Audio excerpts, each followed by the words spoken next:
Is now the ultimate power in the universe. Sharing the love, spreading the light in real time. Friday night love stream. Very happy to have a guy we instantly resonated with. Unbiased and on the fence. I'm talking about Shane C. Robinson. And his purpose is to rise above the worldviews that are designed to separate us so we can unite as one. Sometimes you have to sort of take a step back, and I think Unbiased and on the Fence is a really, really good title for your show, because you are in the central point when you're unbiased and on the fence. That's what it means. It doesn't mean you're indecisive. It means you are taking the central point and you're seeing the multiple perspectives. Unbiased and on the fence. If you haven't checked Unbiased on the Fence, go and check his channel out. You might like it. This is Dan Hofeld from Talk is Cheap, and you're listening to Unbiased and on the Fence with Shane Robinson. If this much sincerity enters your life, come to this much. What I know, I know. What I do not know, I do not know. I don't believe anything, I don't disbelieve anything. I'm willing to look at everything. You will become a sensible human being. Have you checked out our website? Visit us on the web at uotf.net. You're listening to The Love Stream. All around the world in real time. This is Shane with Unbiased and On the Fence. You're listening to the Friday Night Love Stream. Your calls, your stories, on air. You're listening to the Love Stream. Sharing the love and spreading the light all around the world. This is Unbiased and On the Fence. Unbiased and on the fence. What is up, everybody? Oh man, I am so excited. Today is the day that the Mandela Effect movie came out, so I don't know if any of you have seen it yet. I figured maybe we could dedicate next Friday night to people calling in to discuss it, because I don't know that many people have had the opportunity to watch it yet. But if you have and you want to call in, no spoilers though, because it's still kind of early. That's why I figured give everybody a week. It is available video on demand. You can also Google it and go to the IMDb page and find a theater if you'd rather watch it at the theater. How cool is that? I'm a stay-at-home and video-on-demand type of person, though, so I will definitely be doing that through probably Amazon, maybe. All right, so the phone lines are wide open. Open topics tonight.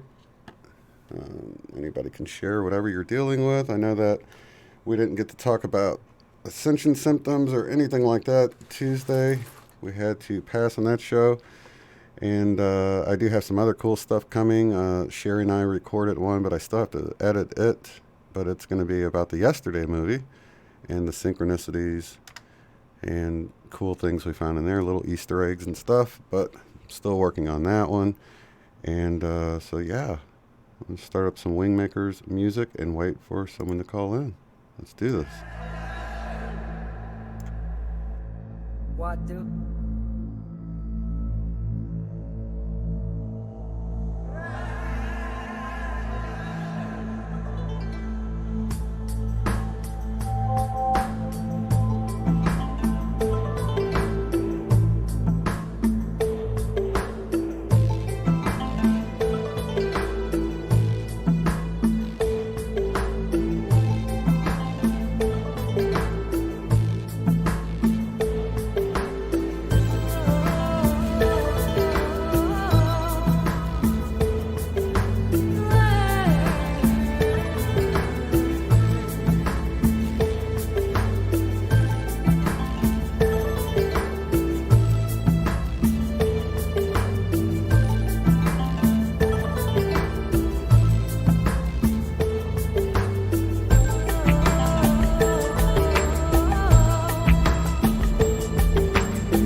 All right, we got Todd calling in from Pennsylvania. How's it going, Todd? It is going, and I got to say, this whole Ascension process is really taking off. It really is, isn't it? It's on all avenues, it seems like. It seems like no matter what sort of worldview you look into or that you're in, everybody's talking about this great awakening. Everybody is sort of waking up in one way or another, it seems like. Yeah, and I had to call in because it's the next energy step that we just took. And I have some new information for you guys and for all the listeners and everything. And I would like to do a little recap because my daughter and I we went back and listened to that last because she was talking about eye twitching, and I think it's definitely worth mentioning that for anybody who might have missed that. So we were discussing twitches, pains, cramps and things like that, and I memorized it this time. So the right side is how we deal with other people, show people our love or express to others. And then the left side is our own truth. So when we get a twitch in the eye, like a wink, sort of from our own truth if it's on the left side, or how we're dealing with other people. And then the different body parts relate with a different, like if it's the knees, it's representing submission or standing on your 2 feet or things like that. And I want to recommend anybody go back. I think that was exactly a month ago, and listen to that if you'd like to look more into some of these, when you get cramps or you get, muscle twitches and things like that. I found that to be super interesting. So my daughter and I were just listening to that, and because she was getting the twitches. I'm like, oh, well, you got to listen to this guy, Todd, talk about it. So that was the first thing. So you've got more information for us this week. This is awesome. Well, all I got to say is that is so cool, Shane, that you talked to your daughter about this stuff. And kudos to you. I wish more people would be so open in their family in the context of, what's really going on in the world. Yeah. So that's highly commendable. Oh, no problem. I think we should all pay attention because that's one of those things that, it happens to us and we don't give it a second thought. But here it is, communication from our higher self that we can look deeper into. So I love it. Yeah. Source God is within us and is constantly communicating to us everything we need to know and need to grow. So, when you have that little twitch in the eye, you need to look at it. It may be something false, it may be something true, but it's for you to decide what is new to you, that new, unique you that's coming into view. I like that. And it creates the situation where we're paying more attention too. What was I thinking about at that moment? What was I doing at that moment? And it really brings you back to the present moment like synchronicities do. So I like that a lot. Yes. Paying attention is very important in this process. Yes, it is. I love it.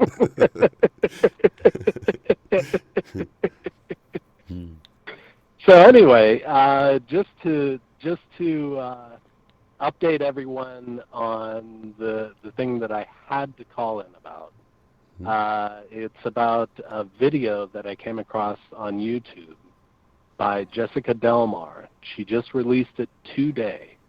And if anyone's interested, they must view this video about basically she gives all of the steps on how to exist in the 5D state currently here on Earth in our current reality.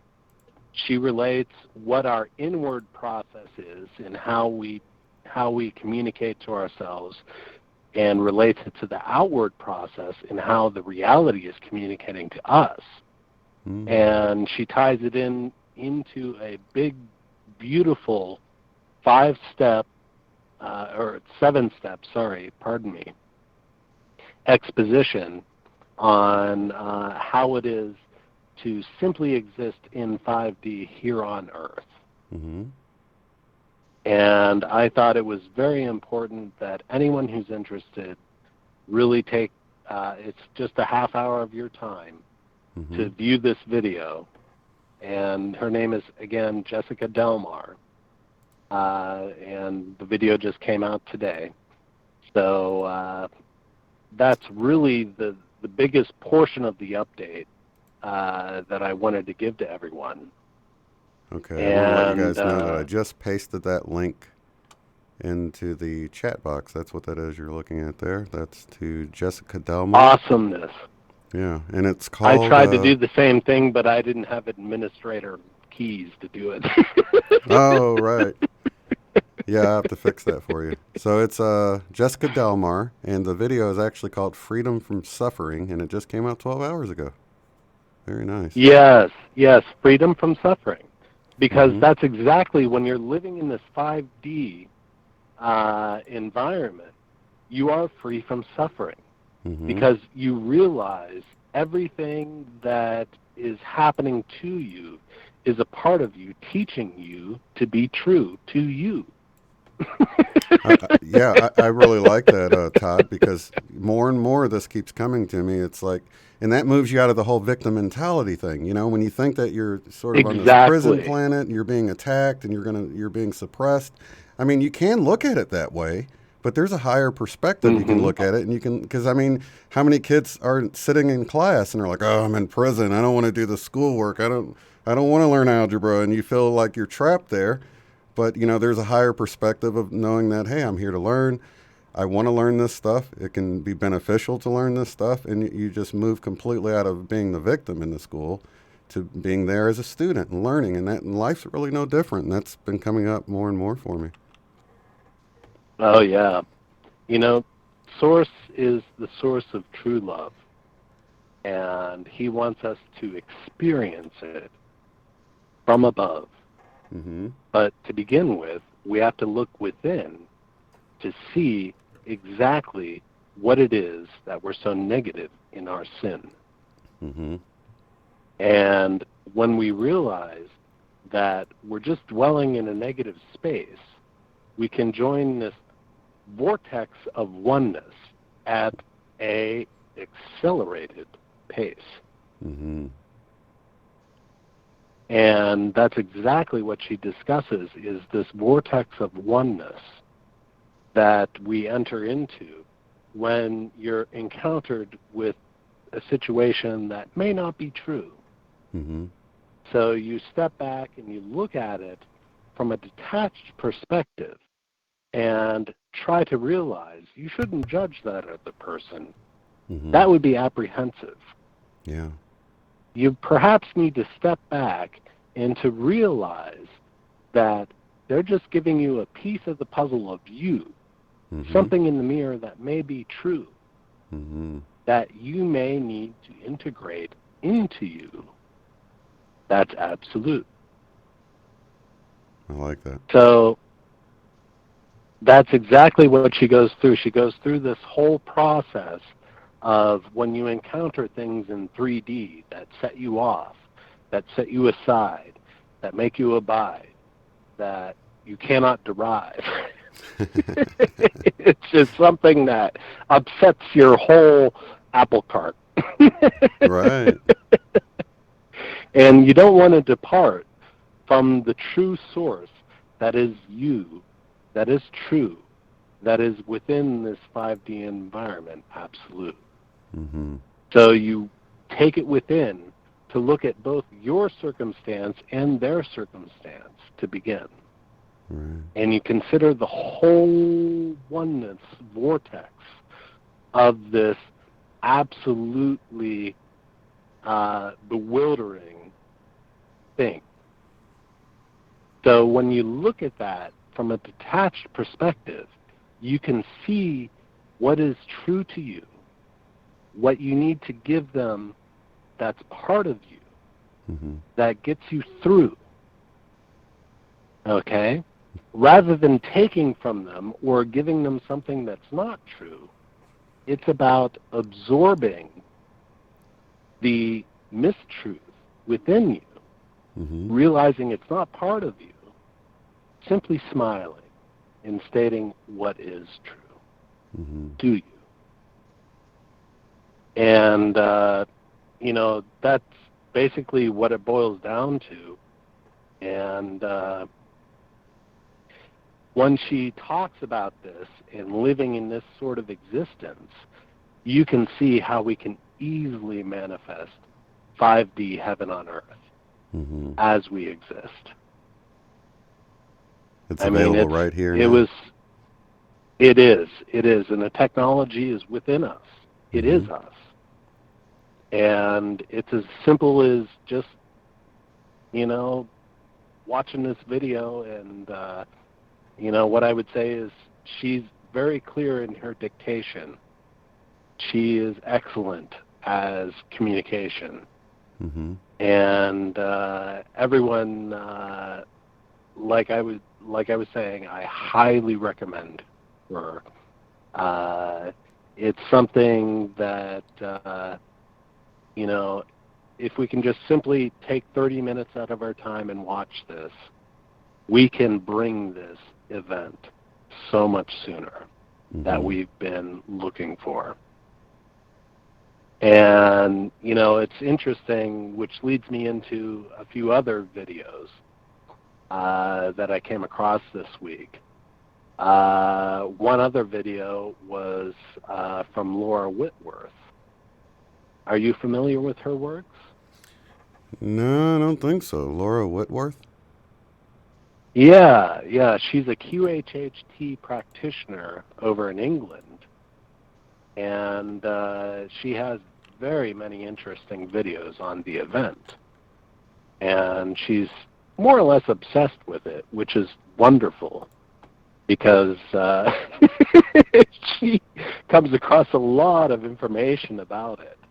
Oh, and, yes. I did. Someone just sent a link to urgent new information. It's happening. I did see part of That's this it. Yeah. That's it. That's the most recent video that she released just a few days ago.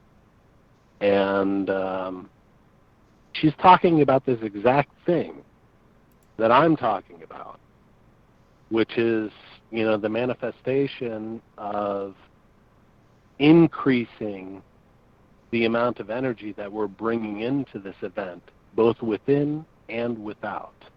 The more we live from this 5D existence, the more we bring Source into this reality to change this existence, to manifest a very real outside event from us that is unreal from our expectations. And it's interesting, she talks about a split in her video. She talks about two things.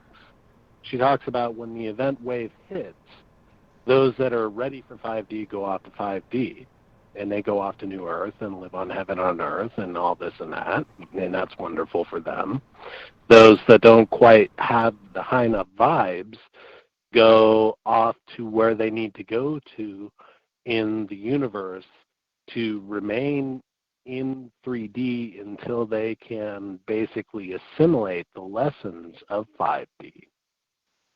But you see, Shane, we have everything already before us in this buffet of information.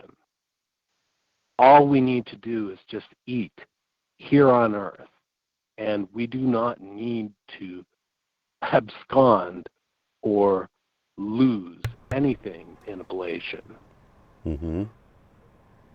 Yeah, I want to ask Luna Rose, if you want to paste that link into that video that you sent me on Messenger, that would be awesome. I believe Jolie sent me that too, if I'm not mistaken. So yeah, I got that it's from pretty hot info. Hot off the press. Yeah, I get a lot of stuff though, so I just didn't recognize her name, but I definitely, because she was actually reading, I think, another practitioner's. So I had 3 names pop up within that one video, and I just didn't recognize her name, Laura Whitworth. Yeah. Yeah, it's the information's just coming so hot and fast anymore. I mean, the Ascension is literally an exponential acceleration So it is hard to keep up on things when you're caught in something in the past. Mm-hmm. That's why we need to focus on ourselves, focus on who we are and what we're about, and relate that to our reality to get there fast. Okay? Right. The spiritual world is basically looking for prime students to inhabit this new 5D Earth. However, that doesn't mean that anybody here is disqualified. If you're here on Earth, you're qualified. Mm-hmm. You just have to realize what it is within you that isn't true and manifest that 5D existence that's due. Mm-hmm. It's so simple to me and you. And I got to say, you know, with the information that's come at me just today, you know, seeing that video from Jessica Delmar, and after it came, you know, it came after the Laura Whitworth video. Source is telling us a message. We don't have to separate. We don't have to have people that don't come with us. We can bring the whole crew. That's what's true. We have all of the information already true, just simply on YouTube. You just got to take a little bit of time, watch some videos, relax, and abide. Abide to the true you that's absolute. And that's all you got to do. Oh, I see she pasted in that link, so thank you. Wisdom of the Lunar Rays, Lunar Rose. Thank you so much. And that will get you guys to the Laura Whitworth session or the video where she's reading the session. Very nice. Yeah, there was another, it was interesting, I mean, the synchronicities are just rolling in, Shane. And there was another video that a woman called Amanda Schertzer released. And it was basically an event energy update. And it's her latest video where she feels the Ascension, the event, the shift to this higher dimensional consciousness is just imminent. It's right around the corner. And what I got to say is it's exactly our conversation right now with no delay. We are manifesting a higher reality for everyone to be investing. And it's just through our simple words that can be heard that it just takes a little bit of time for everyone to just listen and imbibe, to drink these fresh waters from Source that are true, of course, which rings true with the latest Gaia Portal messages, which everything is just coming together in such a beautiful way. And, you know, I just had to call in with no delay to let you know that we are creating heaven on earth, and actually heaven within the universe, if you listen to Laura's conversation. Because she actually talks about what actually happens is we open up the whole universe for everyone to go and play. And the funny thing is, that's it's within. What this is really about. The way out is within. Oh, it's within and without. Yeah. That's the cool thing that this is about. Okay? Once you've learned your lessons and can manifest the true you and be you without apprehension, you can exist within the universe, within the multiverse, and enjoy and play. Yes, within Source's creation.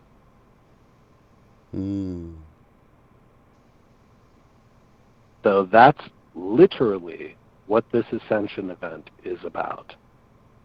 It's about getting to the true you, manifesting that within your reality that's due, and realizing that when the energies truly hit, and they are coming, they've been increasing exponentially, we're feeling it. But when they really truly hit, we're going to be opened up to a whole new playground, and that's it. It is just going to be pure heaven, not necessarily on Earth, not necessarily on New Earth. It's heaven everywhere. And it manifests within to give you the keys to existence without. Without a doubt. That's the way it rolls. So anyway, Shane, that was my big update for the night. I'm probably going to duck out here. And, awesome. I appreciate the update. If you wanted to know anything else, you're welcome to ask me any questions. If not, then I don't want to hold up the line so other people can get through, because it's about time that we're all heard and we're all known and we're all true and we all flow. Well, let me ask you, you had more information to build upon what we were discussing last time. Are you ready to discuss that, or are we ready for that yet? Oh, yeah. We can discuss anything you want, Shane. Yeah, let's talk about that, because I think it's important that we pay attention to, I was telling my daughter when we were listening to it, I'm like, you know what, it's kind of like gauges on your dashboard. We don't realize, if you don't realize there are gauges there and you're just thinking, oh, it's that little needle moving, and what does that mean? You don't really know, but once you realize to start paying attention to the muscle twitches and the muscle cramps and the phantom pains, I like to call it, because sometimes you'll just get a pain in your foot or something, and now I'm paying attention to those even, I'm like, well, what was that pain in my foot? Am I not standing on my truth, or, you know what I mean? Yeah, that's an excellent analogy that you relayed to your daughter, Shane, and that's exactly what it is. You gauge the pain, you gauge the sensation according to who you are with no hesitation. Okay, so the more you feel it, the more you reel it. As in becoming more real to that. Yeah, and the more you're paying attention to it as well, because most of us have a sensation like that, whether it's a positive, which it would be like a muscle twitch, or a negative, which would be like pain or a cramp or something exactly. like that. None of it is random. It is all Source communicating from within to you to show you what is true, what is absolute, and what you need to do. Just as simple as that. Yeah. And Source isn't going to kill you through the process. When you take it to that extent of the pain that you're feeling it, that you're like, mercy, mercy, mercy, again and again and again, you just have to step back and say, oh, no delay. What did I screw up within today? Yeah. And meditate on that. Right. Meditate on it to seek that answer within you that's true. Because if it's something that's not about you and not about who you are, if you're talking dirt on someone, if you're slewing negativity both within and without, yeah, you're going to feel it, no doubt. It's just one of those things that Source does to bring the bling. Right. The bling within you to shine through and through. Source doesn't want to delay that, because that's what's true. And once again, we're back to paying attention. Yep. You gotta pay attention. Pay attention, right?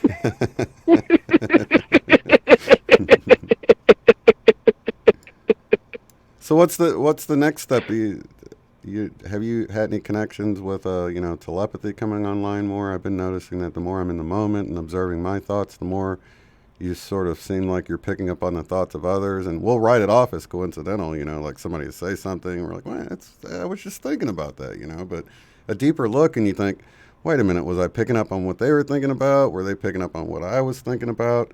There are no accidents. Exactly, Shane. Yeah. The synchronicities are increasing because our collective consciousness is actually increasing. Mm-hmm. Our collective consciousness is becoming this vortex of oneness. Mm-hmm. And everything that's in that alignment is beyond the doneness. We realize it. Mm-hmm. We're manifesting it. We're feeling it. And we're, absolutely recognizing it. So as we increase in this ascension endeavor, you can imagine it as a spiral upward towards heaven. Mm-hmm. We are going there. And at warp speed 11, mm-hmm. I mean, we are just absolutely shooting off.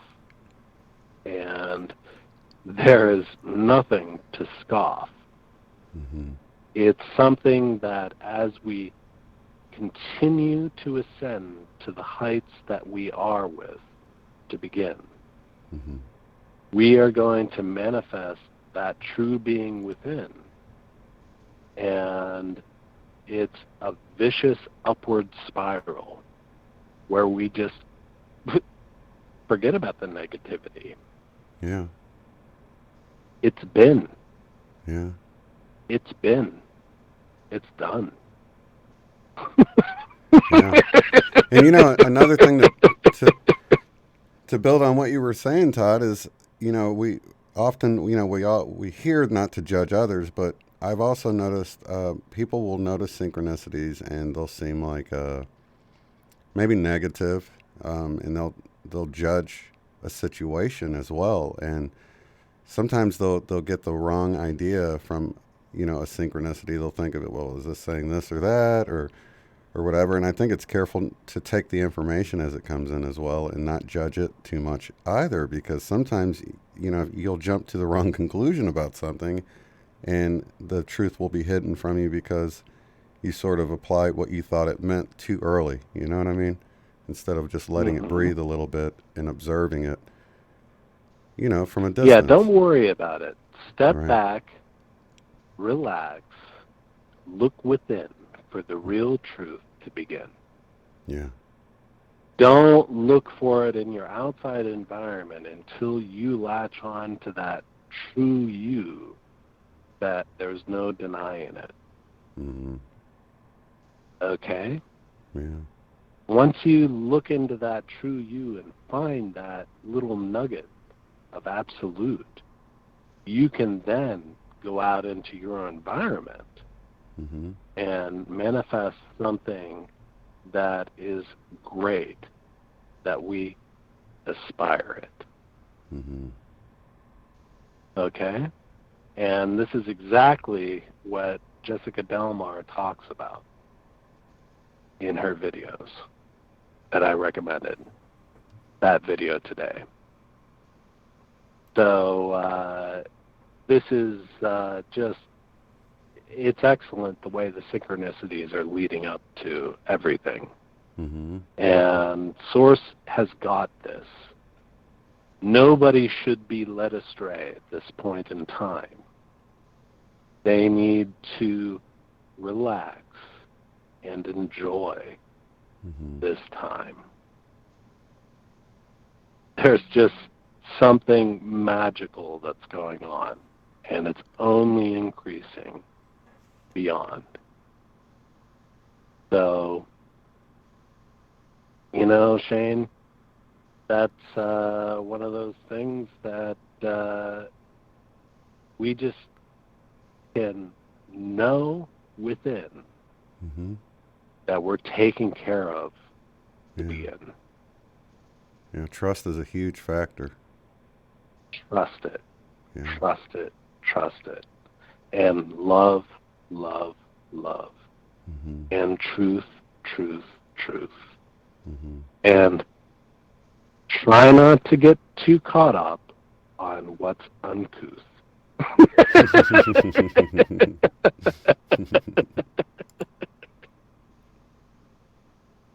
Brilliant.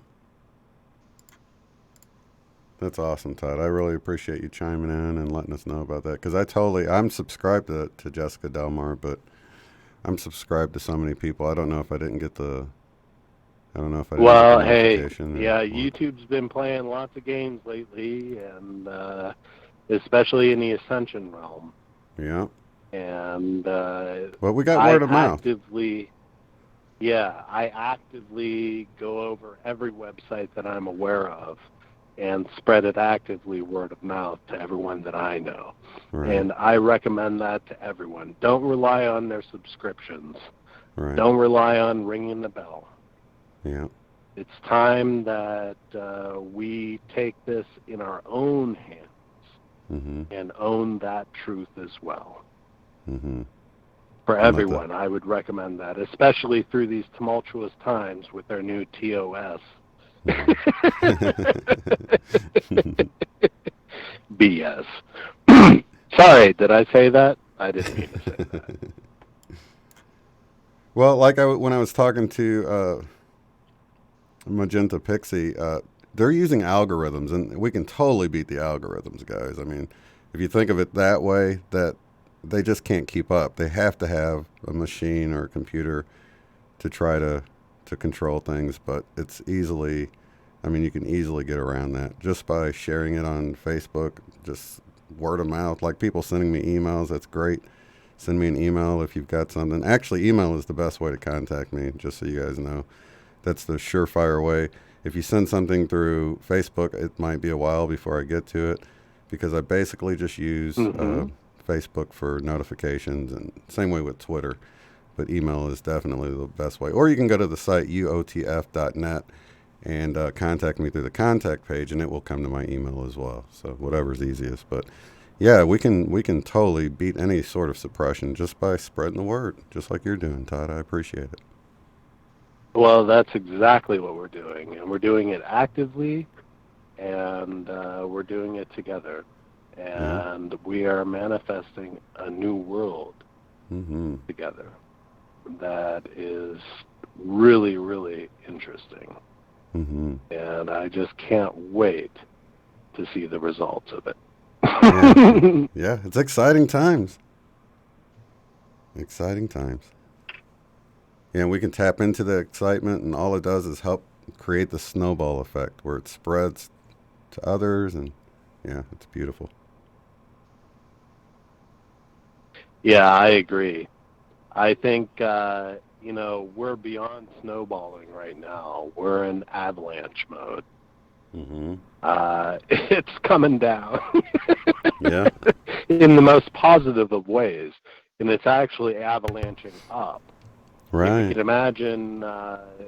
you can imagine a waterfall that's frozen going upward towards heaven, that's kind of what's happening. Yeah. We're just we need to get in that vortex, right? Get into the flow, like the dream I had. Well, it was all about you're already in the vortex, Shane. Right. We're all in this vortex. We just need to realize it, and that's the simple steps that Jessica Delmar lays out. It's as simple as that. To realize that we are already there. 5D is manifest on Earth. It's just a matter of flipping the switch within our brain and doing something that may be insane. That insane thing is simply telling the truth. Simply doing something that may be socially uncouth. But it's about us being the unique us that's absolute. Yeah. And Simple as that. Yeah, it's like twisting the dial into a different radio station. It really is that simple, isn't it? Uh-huh. Yeah. Yeah,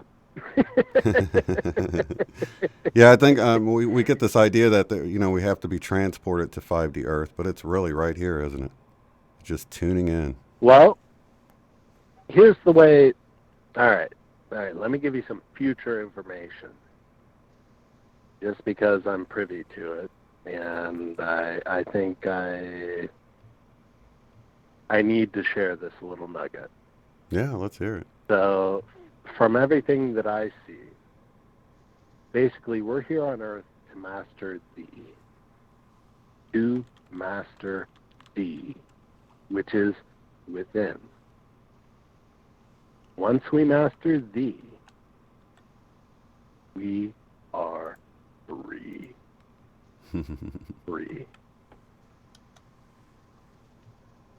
Okay? Yeah. And that's basically how I see it. Yeah. And it's as simple as that. I can't embellish it anymore. Yeah. I'd be bullshitting at that. Yeah. Right. Yeah, why overcomplicate it, right? Well, there's no reason to, because source is true. Mm-hmm. Source is that simple, and that's what's due. We've all been through the rigmarole. Mm-hmm. We've all been through the ringer. And but not as victims, as students of experience and learning. Exactly. Yeah. It's the consciousness bringer. Mm-hmm. Do you know what I mean, Shane? Oh, yeah. Totally. Good job of flipping the reality around and realizing exactly what I'm telling you. That's sound. Mm-hmm. Excellent work, Shane. I appreciate it, Todd. You know? Yeah. And that's exactly what we're doing when you and I are resonating in a conversation and bringing about what's true within us. We're showing others what it is within them that can enhance the situation. Mm-hmm. You know what I mean? Yeah. So I appreciate that. Well, yeah, as I'm we excited go through this enhancement. Oh, Mm-hmm. Go ahead. I was just going to say I'm excited to check out this Jessica Delmar video. We have people that came in late. I'm trying to get the link for them again here. And I will paste it into the chat here. Oh, let's see. She got 2, 3, 4 likes. I like that. 0 dislikes. So it's a good one. But yeah, it just came out about 12 hours ago. It's called 5D Ascension, Steps to Vortex Oneness. And I'm going to paste it in the link so you guys that came in late, you can watch this Jessica Delmar video.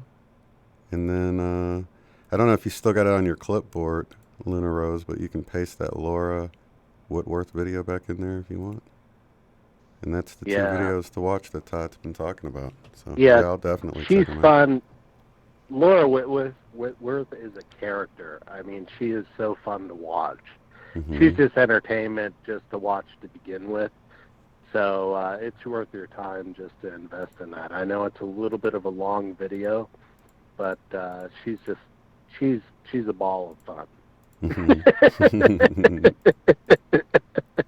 Yeah, that one so I started, but I got pulled away from it. I've been pulled away in so many directions. It's hard to keep up with everything. I thought I'd finish watching it, but I looked and it looks like I only made it about a third the way through. But this is one of the things that 3D does. It pulls you away. Yeah. Yeah. And that's why I said earlier today that it was very commendable that you took the time out with your daughter and talked to her about what it is these communications are from within. Mm-hmm.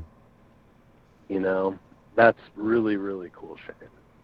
And no thank you for not being distracted, because these kids need to know, everybody needs to know, but especially the kids. Oh, yeah. Especially the kids. Yeah, and I don't push it, but they come to me. Misled with stuff. Yeah, they come to me with that excitement, and you see that.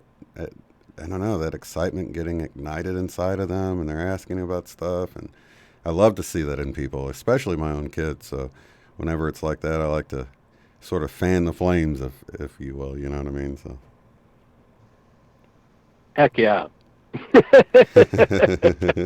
That's what it's all about, pumping each other up, and encouragement and loving, and it's all just happy, feel good fun. we got this, and we got the energy to do it. Absolutely. And it's about time we manifest it. Yeah, it's just realizing it, Just seeing it for what it is. Oh, yeah. Because it's already been slapping us in the face like a dead fish. Yeah. We just need to realize it. That's it.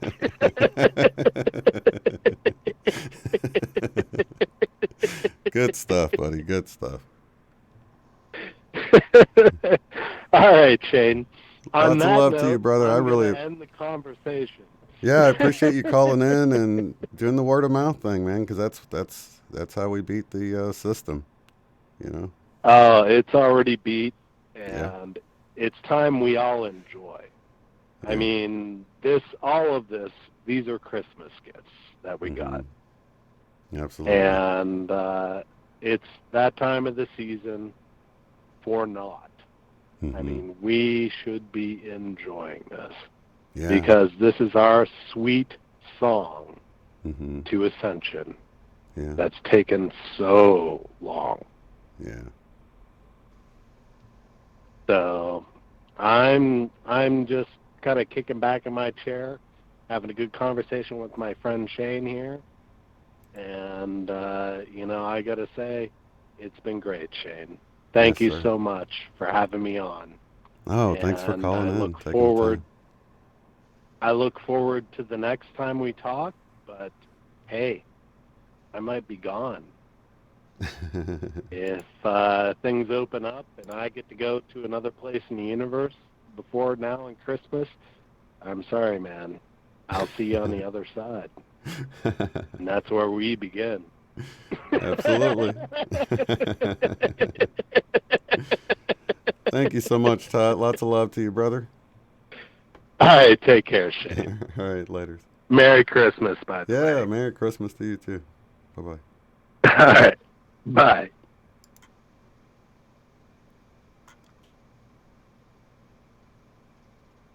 Let's see here.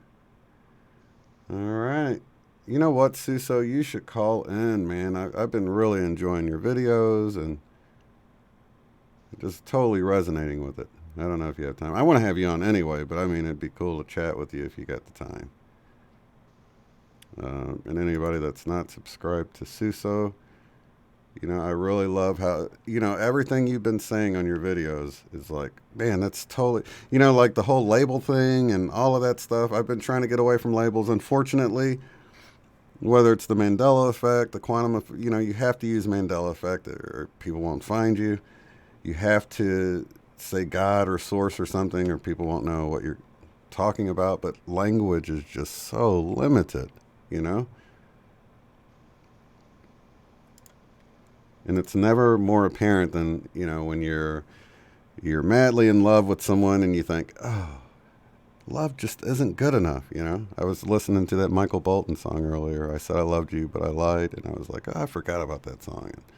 Anyway, but yeah, because sometimes words just can't express. And whenever you seem to, I don't know, just labels just are so limiting, because I always feel like there's this higher agency, whether it's the angels, cosmic and soul family, God, source. It's like a whole agency at work up there. And, religions and just different worldviews limit what we're actually dealing with. But I know that when you reach out, when you get information, whatever this higher realm is, this higher agency, this benevolent agency that's there assisting us all the time, it doesn't get caught up with the human labels like we do. And, to hear Suso talking about that really just really piqued my interest to hear that that's going around, and people are realizing almost the disservice it does to label things. But, you know, you have to, at a certain extent, you have to label things, you know. So, let's see what we got going here.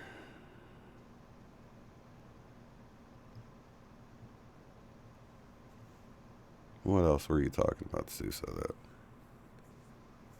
Oh, yeah, the, you know, we had that, I was mentioning earlier, the Mandela Effect movie came out today. You can go and watch it video on demand. You can actually Google the Mandela Effect movie, look up IMDb, and put in your zip code. I think this is what Cynthia Sue Larson was saying earlier in an email, that you can put your zip code in and find a theater near you that is showing the movie. I am a video on demand kind of person, so I will want to watch it from the comfort of my own home, of course. And, you know, but that's another limiting thing, you know, the Mandela Effect, that title. And really Kimberly Lynn Hansen opened me up to the fact that how limiting even that is, because for her, that's just the small part of this huge magical picture of the way things work with retrocausality, with the way everything works around to, it's just all connected, you know. So even within the Mandela Effect and seeing these changes, it's just the smaller part of this bigger picture, and she really helped me to see that. Actually, she was the one that made me, you know, of course, if you're in the Mandela Effect community and you're trying to get the word out about it, you do want to have some examples to show people. But at the same time, she was like, oh, yeah, I just observed the changes. I'm like, wow, neat. This is the new way now, you know? And I'm like, wow, I've never really thought of just going with it and letting go of the old. And, you know, I have heard people say, you know, what if we're hanging on to the old and we're keeping the old around instead of just allowing the new to come in? But I think, you know, the Mandela Effect is such a powerful wake-up call, a wake-up tool that you can use, that for, you know, some of us, you know, it's just important that we have these examples to show people, because, you know, it's a paradigm shifter. When someone experiences the Mandela Effect, you know, they truly experience it, because you just can't tell somebody about it. You can lead them to it, but they have to have that moment of like, oh my gosh, I know this was this way, and now it's this way. So, yeah, we're going to, I want to give people time to watch the movie, so we're actually going to maybe have some call-ins next Friday night. So you guys, please take the time, those of you that's into the Mandela Effect anyway, check out the movie. Let's have a little discussion about it next Friday night. We'll make it a Mandela Effect movie discussion night. Of course, you know, the topics are always open anyway, but I think it'd be a fun discussion to discuss what goes on in the movie, and kind of how they portray things, and I just want to get everybody's, you know, opinion on it. Yes, I did get the video of the meetup, Nancy. I thought I hit you back. I'm so sorry. I get so much stuff that, you know, I probably got to watching it and then got pulled away and then never told you I watched it. But yeah, that was really cool. You guys going up in the arch, and yeah, that was awesome. Really brought back memories. I didn't remember that elevator being open where you can see the steps and stuff. That was like, wait, I don't remember it looking like that. It's hard to believe that's so big on the inside of there. Room enough for this pod to go up and a flight of steps and everything. It's incredible. What did... I guess Suso dipped out on me. Did you dip out on me, Suso? Let me see here.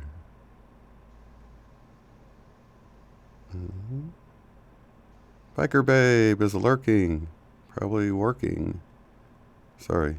Todd's wearing off on me. I'm rhyming like he. I'm just teasing. Hey, Todd, if you say something in the chat, I can give you the moderator keys so that you can paste links in. I thought you already had the wrench, but yeah, just chat in there, and then I'll give you a wrench. That way, leaving a link will be a cinch. Okay.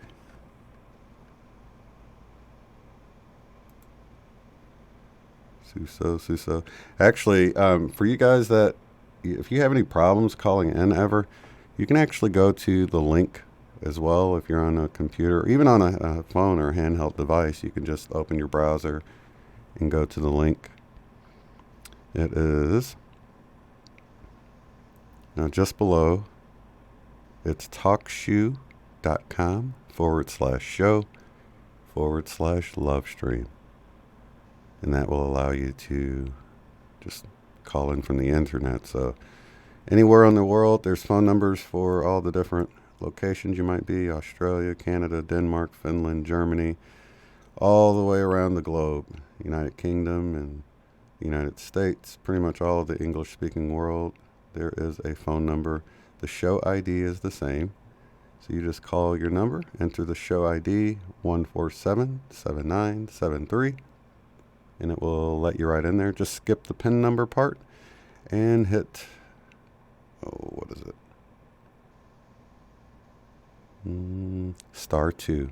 If you call in on the phone, hit *2. If you're on the browser, you can actually just hit the little raise your hand button or something. Really simple. And if anybody tries to call in, you're having problems, let me know. I might need to reset TalkShoe because I've had people trying to call in before and it wasn't working, and I had to stop it and start it again. So who knows? But I don't know anything's wrong unless you guys let me know.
You're listening to the sounds of the Wingmakers music. You can actually look them up right on YouTube and listen for free. This selection you're listening to comes from Chambers 1 through 9, and it's the Wingmakers music.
While we're waiting on the caller, let's all take a conscious deep breath together, shall we?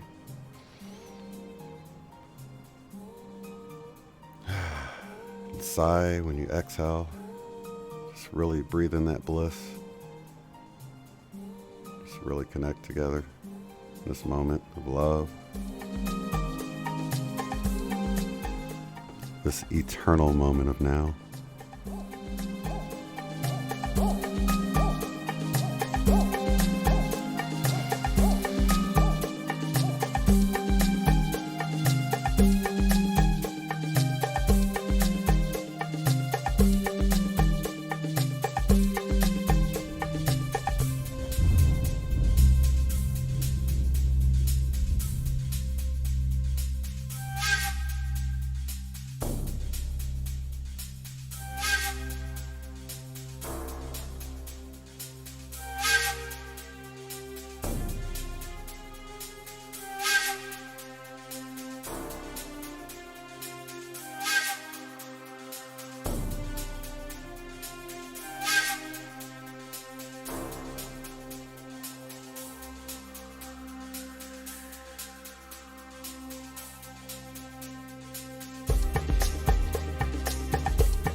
So that reminded me, I was reading Jolie's comment. For all of you who might have missed my interview on Quantum Healer's YouTube channel, I was on there with Candace Krall Goldman this afternoon. We had a wonderful discussion. If you guys want to check that out, you can go to my YouTube page. The easiest way to get there, if you don't know how, is to just go right under the video here. If your phone is turned long ways up ways, then you can see the title of the video and you can see my little logo there. If you click that, it will go to my page.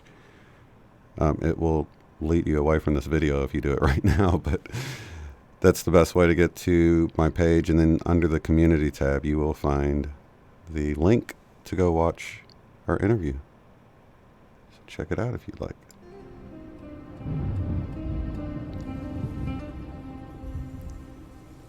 I was actually thinking she was going to come on the show today, so I did have her on the schedule. So I apologize if you guys saw that and thought she was going to be on. I didn't realize it, and when she said she was, she sent me the link to join her. I'm like, oh wow, I don't have to do anything. She's running all the controls today, and she did an excellent job and fun conversation. So you can go check out that. I'll go see if I can find it real quick and paste it into the chat as well, so you guys can maybe open it in a new tab or whatever and check it out in a minute after this is over.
Gonna go back to the phone lines. We have Alva from California. Let's see. Let me turn you on. There we go. Are you there, Alva? Yes, I am. Hi, well, welcome to the program. I'm glad you finally got through this time. Thank you so much. What a pleasure. Oh, I'm so excited. So what's going on in California? You been having to deal with any of the fires and power outages and all that stuff? No, just praying for those that are. And we're not having any flooding where I'm at. We're in the high desert. Oh, okay. And no fires here. No. We had some snow earlier this week. That was nice. Oh, so you're in that's Northern California? Yeah, we're 90 miles north of Los Angeles. Oh, we're in okay. LA County still. Wow, snow, huh? We're not even getting snow down here. I'm jealous. Oh, well, there's no snow now, but it's cold and it's drizzly and it was foggy all day. It was nice. I liked it. Yeah. It changed. Okay, let's get right into this then. Yeah, let's do it. Okay. It started in '64, the year the Beatles came out. And I'm so glad that that happened because I don't think I could have grasped anything else to use as a timeline or a starting point. I was 3 years old, and I was hugging the leg of my mother's sewing machine because she was doing a job. And I don't know what I was seeing. If you remember that one with Arnold Schwarzenegger and that enemy alien? I think that's the one. I can't remember, but he kept it was that weird military invisible thing that he would go into. That alien. Predator. Predator, yeah, that's what it's called. Mm-hmm. It was something like that, but much fainter. Mm-hmm. And maybe my mind's eye was picking it up, and it was going from the sliding glass door to my bedroom, which was a downstairs. And so I tapped my mother's leg, and I says, "Mama, what's that?" And I looked up at her because she wasn't responding, and she was frozen, just staring down at what she was sewing. And so I shook her leg, and she said, "Ignore it." And I said, "Okay." So I saw it again. And I says, "I'm ignoring it." She goes, "Good." And later on that afternoon, it was a little breezy, and we were playing down in the patio, which consisted of brick walls and flagstone. And my brother and I were playing, and my mom came out on the balcony. And she says, "Okay, wash up. Last one in closes the door and locks it." So, of course, my brother was quicker than me, and I ended up closing the sliding glass door and locking it. And then after dinner, we went to bed. And I woke up in the middle of the night because I heard a noise, and I didn't know what it was. Mm-hmm. So I sat up in bed, and the moonlight was coming in from the west, from the sliding glass door and casting a long shadow, and I saw a being there, round head, skinny arms, skinny legs, didn't have much for fingers, and it was slowly stroking the glass. Mm-hmm. Okay, I couldn't see the glass from my bedroom. Okay, I could see upstairs, and to the left, at my level, was my brother's room. Upstairs was 3 other bedrooms. And so, okay, that was weird. So I covered my face with my blanket and hid. Mm-hmm. And then I heard little pitter-patters of footsteps above me and up against the brick wall. And I heard someone say, "She's awake." And I heard 2 sets of feet. And I was like, oh. And my heart is already in my ears, okay? It's thumping so fast. And later on... How old were you at this point, Alva? 3. 3? Okay, 3. It happened in 64. And there was this Mohican standing at the side of my bed. Mm-hmm. And the nightlight was on, and I could see him plainly. He had a mohawk, of course. He was dark-skinned, very shiny. He had war paint on.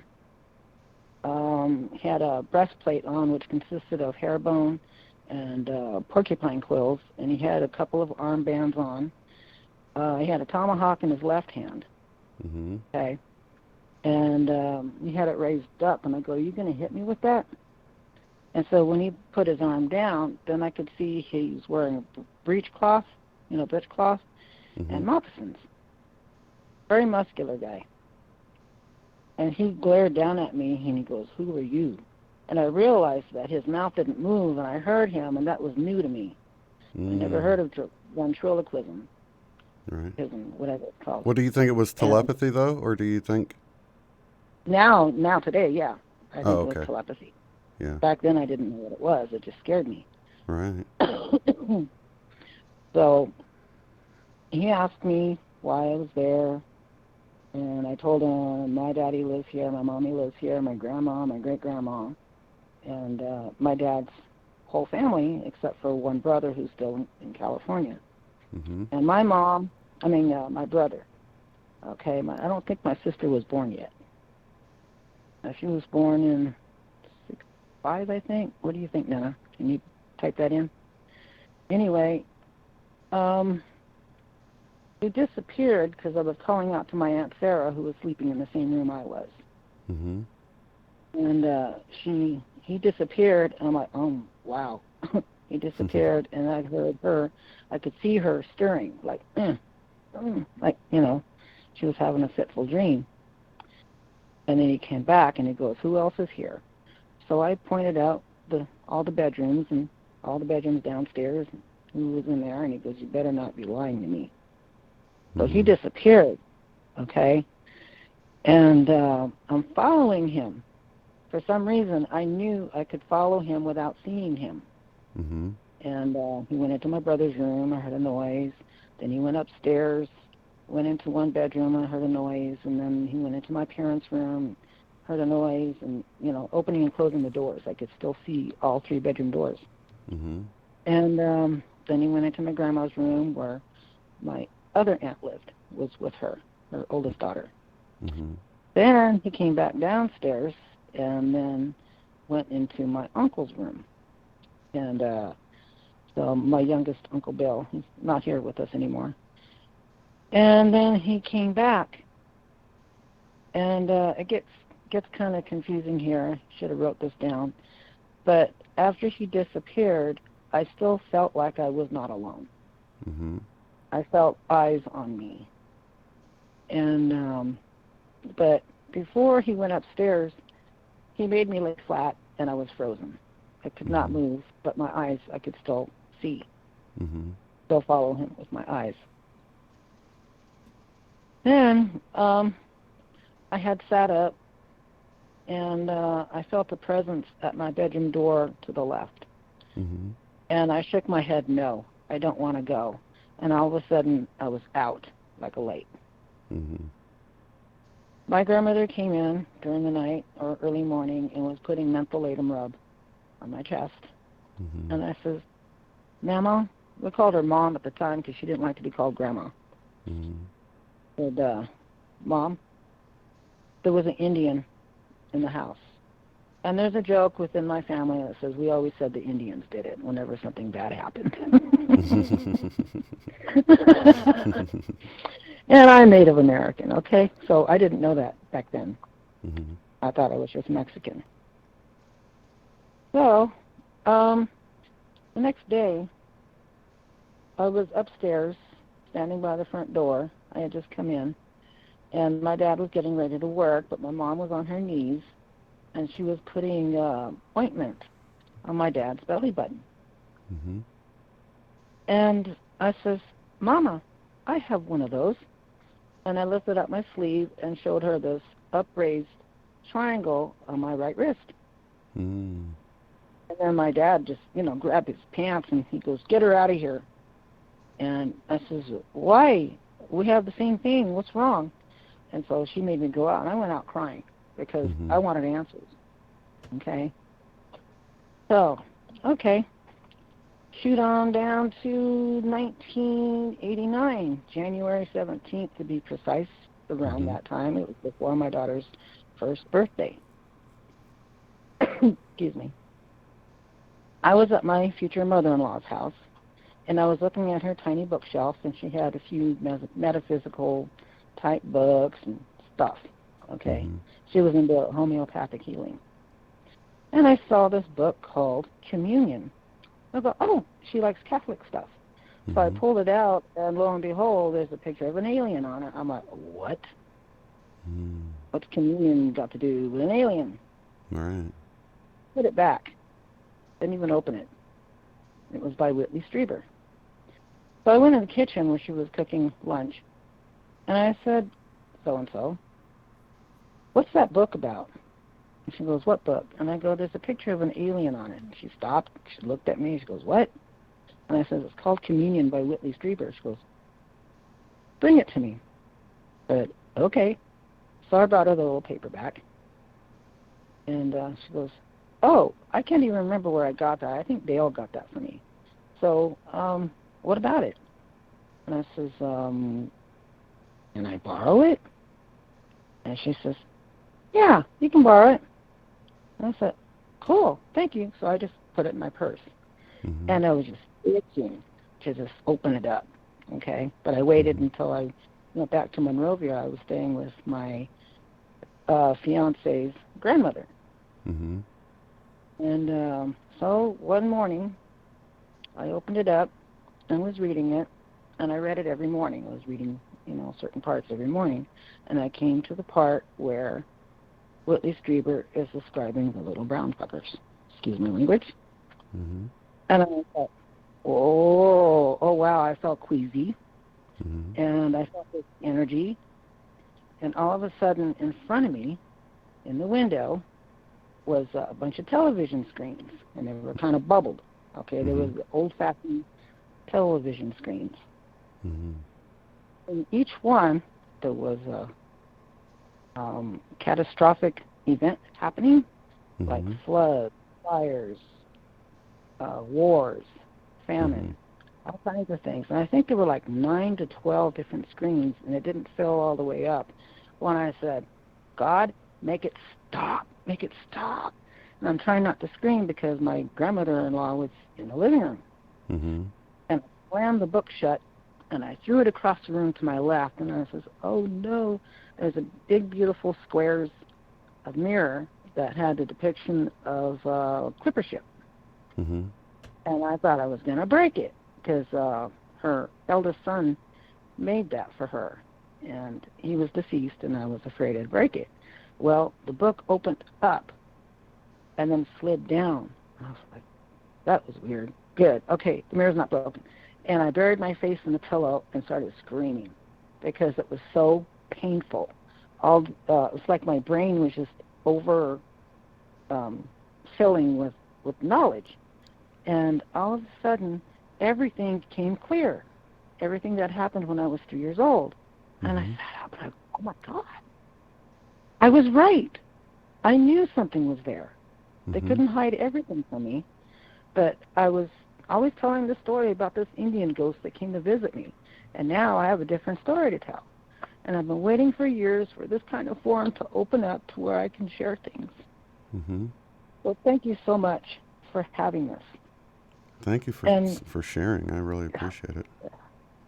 True story.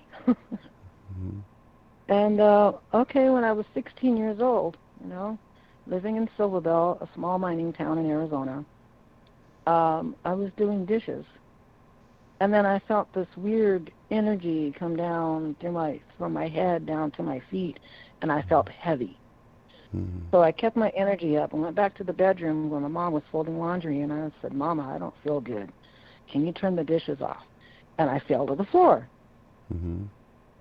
And I could hear angels singing. I don't think I'd be able to imitate, but it was basically like, very much like you hear in the movies. And she goes, if you don't get up, I will kick you up. And I came to, I could hear her the whole time. I knew where I was. I was conscious, but then my body wasn't. Right. And so I got up on one arm, and I looked up at her. I go, what happened? She goes, I don't know. Let me help you up. So she helped me up, sat me on her bed, and she goes, your nose is bleeding. So I touched my nose, and yeah, it was bleeding, so I had to run. I knuckled it with my index knuckle and kept it from flowing out, and I ran to the sink, and all this blood gushed out, grabbed the tissue, and blew. And I blew out this double-terminated crystal. And it was the prettiest crystal I'd ever seen. It was pure clear. The only way I could feel it was by feeling it. Basically seeing it that way, it was gorgeous. And so I rinsed it off, and I put it in the palm of my hand, and I says, Mama, look at this. This came out of my nose. And so she looked at it. She goes, oh, it's very shiny. It's glowing. And I said, I don't see it glowing. She goes, here. So she gave me a clear medicine bottle, and she scooped it up, put it in there, and put the lid on. And it was rattling. It was vibrating. Oh, wow. And I put it down on the floor before something happens. It might explode. I don't know what's going to happen. So she put it on the floor, and all of a sudden, it sprouted legs, little gold things, and then it turned black. So it looked like one of those little transistors you buy at Radio Shack, a little radio part. And it was moving around and acted like it wanted to get out. And so it was tapping, going around in circles, and all of a sudden it went zzz, and poof, disappeared. Did it take the bottle with it? No. It stayed there. And She goes, oh, wait a minute, because it might be too hot. I don't know. And I go, nothing's changed. It looks the same, not melted. Mm-hmm. So she picked it up, and she goes, I'm going to put this in a safe place. It might still be in there, and I don't want to let it out. Mm-hmm. I said, okay. Years later, I'm at her new house because the mine shut down, and everybody bought up the houses and the apartments, and they moved them to their prospective new properties, all the workers. Mm-hmm. And one day I was rearranging her jewelry box, and I found this clear little plastic bottle, and I opened it, and I was going to put something in it. I don't remember if it was a cleaning cloth or what, but I left it. No, I took it to her, and I said, Mama, what's this bottle for? Do you need it? And she goes, oh, put that back. And I said, why? She goes, don't you remember? And I said, oh, I almost forgot about that. That crystal that I got out of my nose? She goes, yeah. And I go, too late, I already opened it, and nothing happened. So I don't know what that was. I haven't heard anything by anybody, not even in movies, of crystals turning into little transistors and acting alive. So let me ask you this. Do you feel like you falling jarred it free, like it was in your nose and like a tracking device or something? And I think it was probably a tracking device. I think it was. And a lot of things happened to me when I was 16.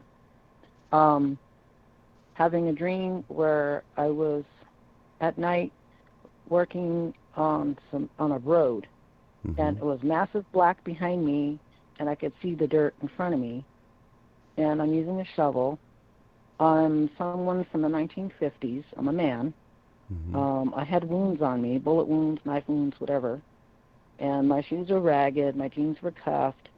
I reached for my pack of cigarettes that were no longer there in my sleeve. You know how they rolled their cigarettes up. And so and then I felt a presence behind me and a glowing to my left that went around the road. So I didn't know where I was. I had just woken up shoveling, okay? And so I went towards the light. And there was a doorway, and the door opened, and I went in. It was a long hallway with those old-fashioned ceramic bulbs. Okay, you know how they were ceramic when you screwed it in the ceiling. And every step I took, the light bulb behind me would disappear, and it would be pure black. And so I kept going until I came to a doorway to my left, and I was directed. I don't know how I knew, but there was a bunk bed there, and I took the lower bunk and went to sleep. How long I slept, I don't know. But this woman came in with short, dark hair, and she says, time to get up, follow me. And she was wearing a dress, and she disappeared. So I'm trying to get the fog out of my head, and I stood up, and I could not see me at all, okay? But I had eyes, I was walking, but I could not see my feet, nothing. And I came to this cave. After I came out the door, I went to my right, and then to my left was an archway, and it was like a cave. And but the cave was well lit. It had a few things in there, like a mirror, a tall mirror. There was a man, an old man, with long hair. I considered this guy to be Joseph, Jesus' stepfather. Oh, okay. And he got called away. And then there was this little girl to my left who I knew to be my sister. And she said, you need to ask for this, you need to ask for that. Don't let them know that I told you, it's a secret. And I go, who are you? And she goes, I was supposed to be your twin, but there's another plan for me. You will go first. And I said, okay. So he came back in, and he had his tablet with him and a quill, and he was writing things down, and he was asking me questions, and I was telling him what I wanted. And so I'm looking in the mirror, and I'm seeing me. It's not me, but it was me. And so he took me to a ledge, and I could see space. And the opening was smooth on the bottom where I was standing and cragged at the top, so it was all rock. And I'm looking down at the earth. And he told me to pick a spot. So as the world is spinning, I pointed at Afghanistan, Europe area, over there, you know, Egypt and stuff. And he says, no, try again. So I tried again, and I tried to pick the snow up at the north, I believe. And he says, no, try again. So he stopped the world and showed me California. And he says, that's where you will go. And I says, well, what am I supposed to do? And he pushed me off. So I'm looking up at him, and he goes, don't look at me, go that way. And so I'm falling down towards the earth, and then I'm a little ball of light, and then I'm in a womb. Strange, you know. I remember all that in my dream, everything, conception. And 9 months later, I was born, and I wanted to tell everybody my story. Like, I was angry. Why was I so angry being here? And I couldn't talk. All I could do was cry, and I got angrier and crying louder. And my mom told me, no, you cried a little bit, but that was it. And I thought, okay. Because she was there. She knew I was born. So that was a very, very strong dream. And, okay, I guess I'm done with that one. But so much happened when I was 16 years old. I guess that's when I was starting to awake. But it wasn't until I was in my late 20s, in 1989, is when I really, you know, came to, you know. Right. Yeah. When I read that book, I just needed that little key to open that door. Right. And I wish I could write Whitley Strieber and tell him of my experience, but I'm too chicken, I guess, or really don't have any desire to talk to him. I just knew growing up I was very lonely, and I had so many questions. I didn't know why I had a dream about that. I mean, it wasn't a dream. I was very awake when I saw that Indian. And nobody believed me, so I never talked about it, hardly. And people thought I was crazy. Stop talking about it. You know, it's not normal, blah, blah, blah.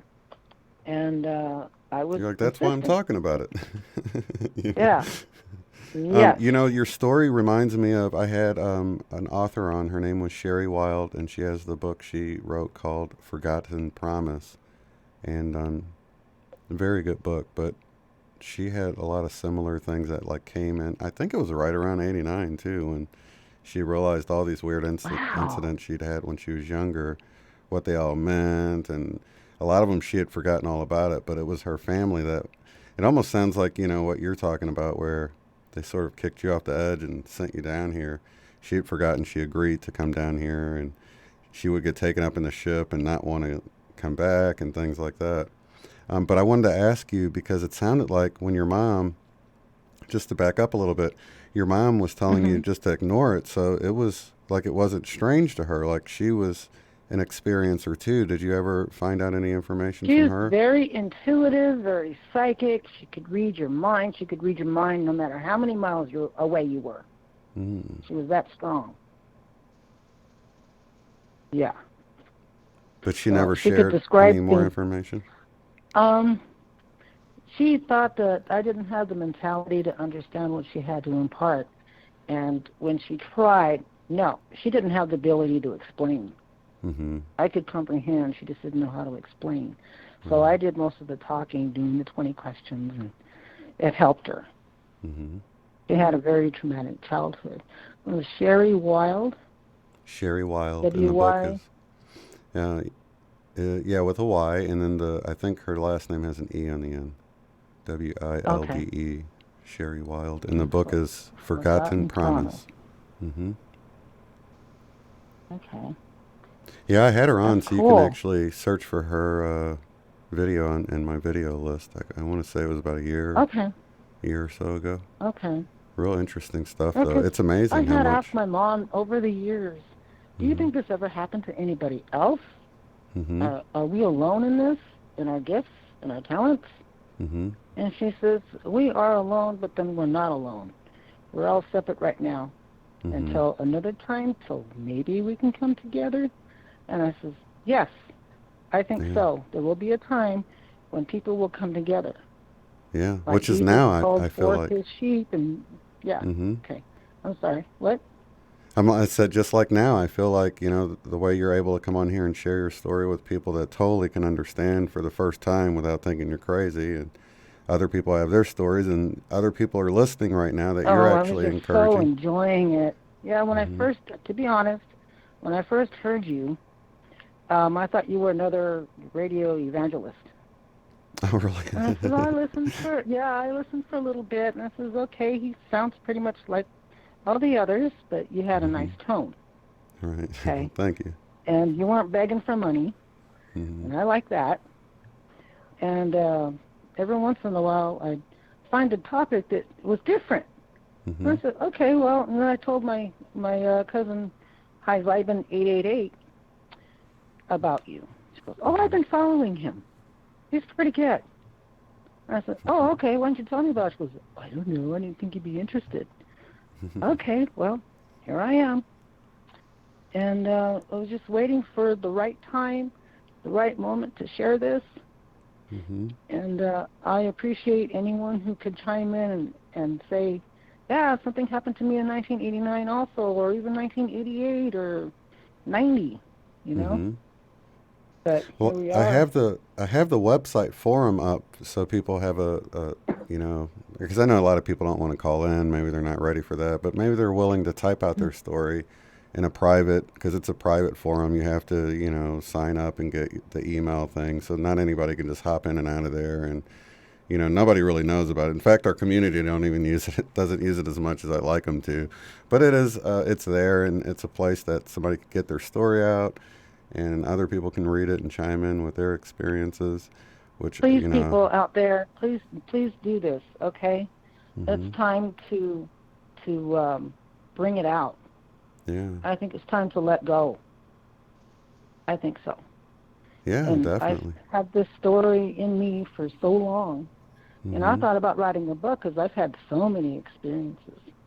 Yeah, and I you don't really know should. if they were able to hide that from me like they did back in the early 60s.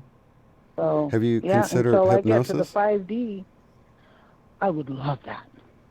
That's what Sherry Wild ended up doing, and it brought up so much information for her that she'd forgotten about. Just having the session itself, you know, brought it up, and she went to someone who specializes in it. She says the name of the guy in the book or whatever, but okay. But yeah, even when Eileen and I don't know if you heard it, but she was able to pull out more details within a BQH session, Beyond Quantum Healing session. So, I would like to do that too. There might be so many messages now to impart, you know. Yeah, I'm it sure could they be implanted time. a lot of stuff in me.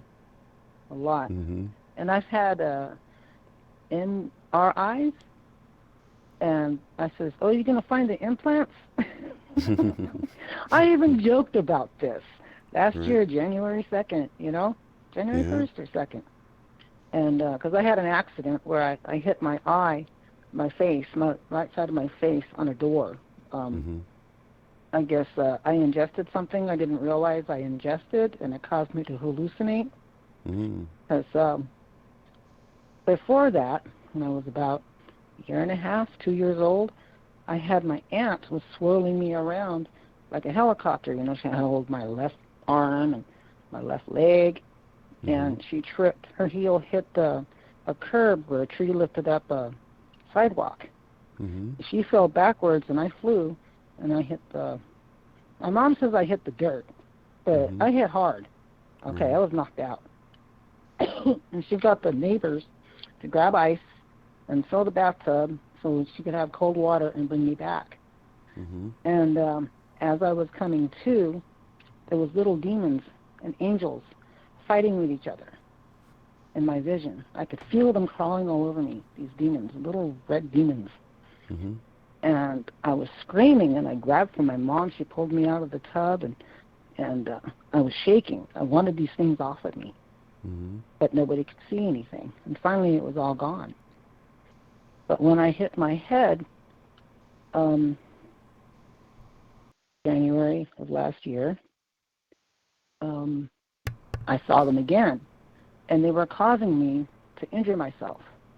And I says, whatever angel is near me right now, please stop this, because I am conscious of this. I don't want to get hurt. And we have towel hooks. Mm-hmm. And my face, my right eye was going straight for the hook, and my hand was brought up to where the back of my hand was to me, and the palm of my hand faced the hook. And I didn't injure myself. I banged my head up against it, and I grabbed a hold of the hook because I knew I was falling. And my dog was with me in the bathroom. You know how your pets like to follow you everywhere you go. Mm-hmm. And I landed on her, and she bit my face. So, but I came to, I was laying there, and I said, what a bad dream. I don't know what that was. And I was too weak. I felt like I had drank for days, even though I quit drinking because I was a designated driver. You know, people need a beer around. Of course, they're going to need a sober person to go drive. Mm-hmm. So I was sober when that happened. Yeah. Someone slipped something in my drink that caused me to do that. So, yes, I've had, you know, little demon actions going on in my life, and I'm still here. I still got my faith. Yeah. Well, maybe it's time all this stuff comes out finally, and it all begins to make sense to you, you know, and then you can write that book you've been putting off. Yeah, there's more information I need to do. I don't know how to write a book. I should just do it. But I didn't feel the need to write it until, now there's a following. Yeah, definitely. Kind of stuff, you know? Yeah, I would just break it up into you know, incidents or stories that, and then, you know, make them chapters or something, and then, you know, you can sort of put them in the order you feel like fits good once you do it. Yeah. Because it will encourage others to come out with their story, and then, you know, we can piece this stuff together. Yeah. Is High Vibin', is she a practitioner, BQH practitioner, or QHHT? Does she do it? No, I don't think so. No, she wants to do it. Mm. She's on right now. She's listening. Right, that's what I try to encourage everyone to actually take the course, because you can learn it online. Like the two of you could go in on it and learn it and give each other sessions and, you know, repeat it sessions if you want. And, you know, because typically, you know, I think I've actually got a promo code in the description where you can take the course for, I think it's 10% off. I think it's $333, but you can do it for $300, the 10% off. And then you can, you know, figure you're paying, what, $100 or $200. Who knows what people charge for sessions or whatever. But so one of us just has to take the course. The other one can sit in and watch too? Exactly, yeah. That's what I always encourage couples to do that, because then you can, you can give each other sessions and, you know, record it. And so, yeah, I think that's what I think anyway, you know. I think it's something that even if you don't want to do it for a living, you know, you can at least, knowing how to do it, and you can, you know, just do it with your friends and your family or whatever. It's definitely worth it. I've just been helping people and helping heal. At least I can give them a little sugar cube to go on. Yeah. You know, sometimes I have put people in the right direction when they were in bad places. Yeah. Yeah. And I'll talk to strangers, and I'm very communicative that way.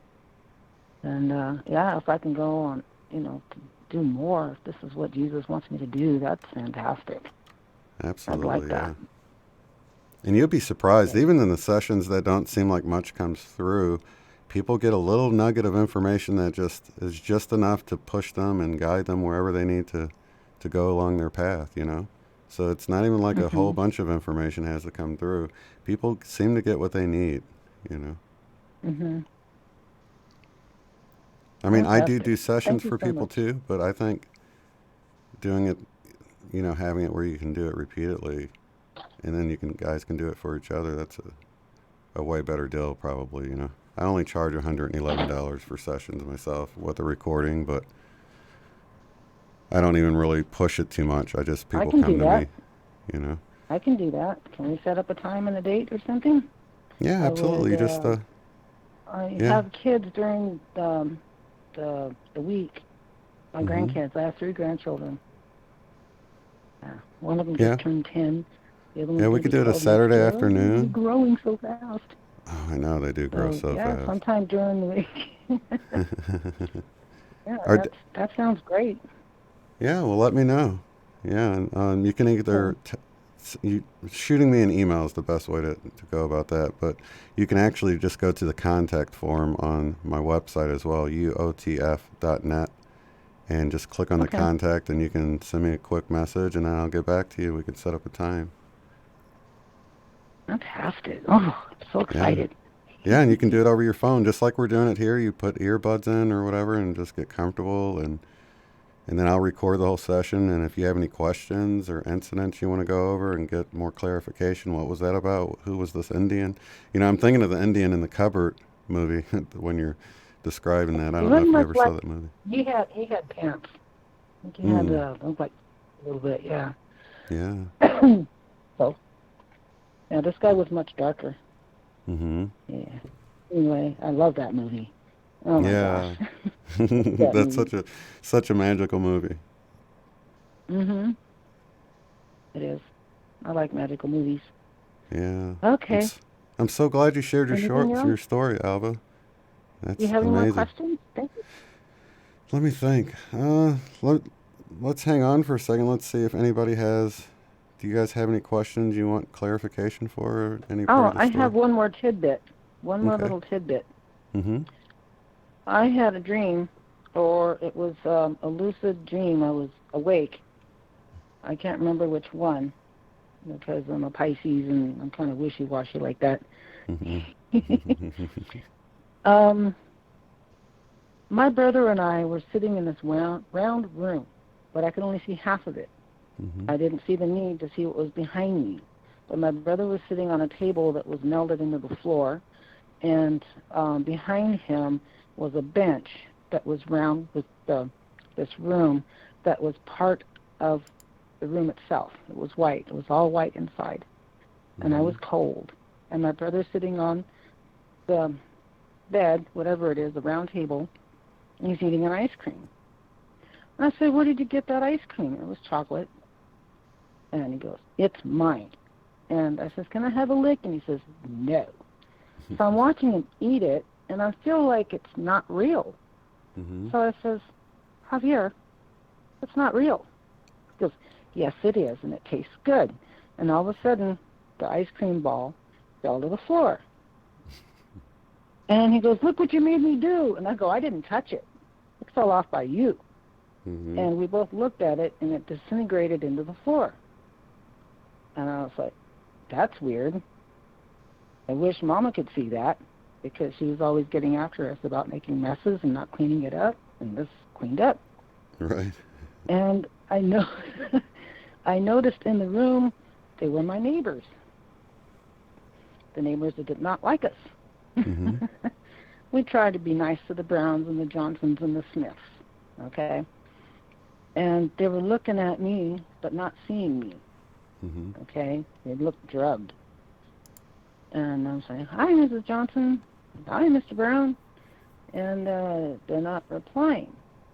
And so we ended up going into a hallway, which was like outside of the room, but to my left with this long glass where I can see the stars. Mm-hmm.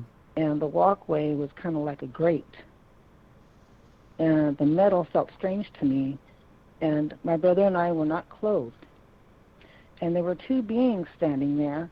And one of them kind of reminds me of Jafar, okay, from, you know, that movie, Jafar. Jafar, that sounds familiar. I'm not... Yeah, what's the name of that movie? Oh, gosh. And, somebody chime in. Aladdin. Aladdin, I think okay, it's Aladdin. Yeah. And kind of like him, but not quite. He was more human than comical like that. Mm-hmm. And I says, I need to go to the bathroom. And I was insisting on it. And he just waved his hand, and I no longer had the urge. But I was still cold, and I was hungry. I says, I'm cold, and I'm hungry. I want to go home. Next thing you know, I'm out like a light.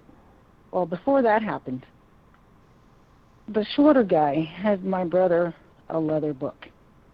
And on the book was embossed a constellation. Like there was a sun in the middle and rays of light, but not light. It was leather. Okay, leather, but not leather. Right. And it showed different planets. I said, oh, let me see that. And as soon as I touched the book, then I went down to the floor. They took it away from him, and I hit the floor. And that's when I woke up, and my grandmother was putting mental aid and rub on me.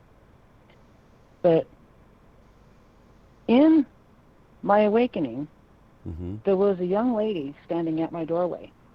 Okay, I was seeing the mantis guy wearing the white clothing. The two little Jabba the Hutt guys, they were the workers, and some grays. And in the doorway was a woman who was wearing a Grecian-type dress that went below her knees, somewhat see-through. She was very lanky.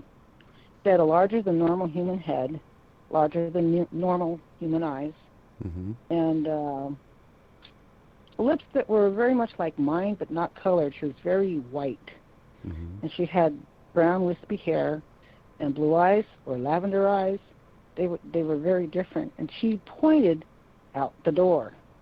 Okay, and so I was conscious, but I was stiff as a board. They carried me out through the glass and up, and it was like a ladder, like a rope ladder of some sort, and I was upside down, and my arms are hanging down. And so I just, that was, I guess, part of the dream, because I remembered her in my awakening, and in the dream, they kind of like blended together, like they wanted me to know this. Okay, so yeah, there's more tidbits and stuff. I just remembered that one, but I never saw her again. Yeah. So was she familiar to you, though? Woman, no, like I'd never seen her before. I never saw her again. I just knew what her intention was. I knew they wanted to take me. So they physically took me, or they operated on me right there, because I woke up sore than heck. Oh my gosh, I was sore all over, and I had a massive cold. Coughing, crying, stuffy nose, aches everywhere. It hurt to move. But how old were you at that time? 3. 3, okay. I was 3. It was the year the Beatles came out. Wow. Because I remember the song, "It's Been a Hard Day's Night," or it was the other one that they were famous for, that got all the girls all wild about them. So, sorry. Right now, I just can't think of it. Did you watch the Yesterday movie? No, not yet. Yeah, I want to see that. I love the Beatles. Yeah. Oh, you'll love this movie, I think, because it's like, you know. Oh, I know I will. Yeah. I know I will. Have you been experiencing the Mandela effect with anything? Oh, no way. Come on. Really? Of course I have. Well, I got to ask, because, you know, some people are like, no, I don't really pay attention to it. And I'm like, okay, and I just don't push the issue. But, you know. Yeah, I remember when Mandela died, it was on a color TV, but it was shown in black and white and very grainy. Yeah, I saw like the their cameras over procession, there. everybody crying, and yeah, it was a big procession. And then later on, he's somewhere in Europe with the, I don't know what was going on. I can't remember that part until I was reminded that it was Right. You're like, what the heck? He died. Well, what about, is the JFK one a mind blower for you? Because for me, that's probably the most, You know what? I remember I was in California, and let's see, he died in 64, 63. What I'm year not was sure. it when I he was born died? in 74, so so it's all before me. But I remember seeing the clips. I believe I was in California still. I was here in California. All that stuff happened in Arizona, by the way, in Tucson. Oh, okay. I meant to ask you that. I remember was watching TV in the living room, and I cried my eyes out when Marilyn Monroe died. My mom couldn't understand how that would affect me, because I didn't understand what a sheet over a body is. Right. I just knew that it was bad. Yeah. And then when I saw what happened to Kennedy, I cried. And then what happened to Martin Luther King, I was like, dang, when's it going to end? All these nice people are dying. I don't like it. Yeah. So but that's the world that I was brought into to try to make it better, somehow, some way, one person at a time. Yeah, exactly. I'm not yeah, no 1963, Messiah or they're anything. saying. 63? Yeah. So I was 2. Okay. Yeah, I But hadn't you come remember to 4 people talk in the to car, you know, subsequent to when it happened. I mean, they would show clips every year of that Man, black and white. what you're talking about, being a long stretch limousine, that's crap. Oh, okay, That's yeah. crap.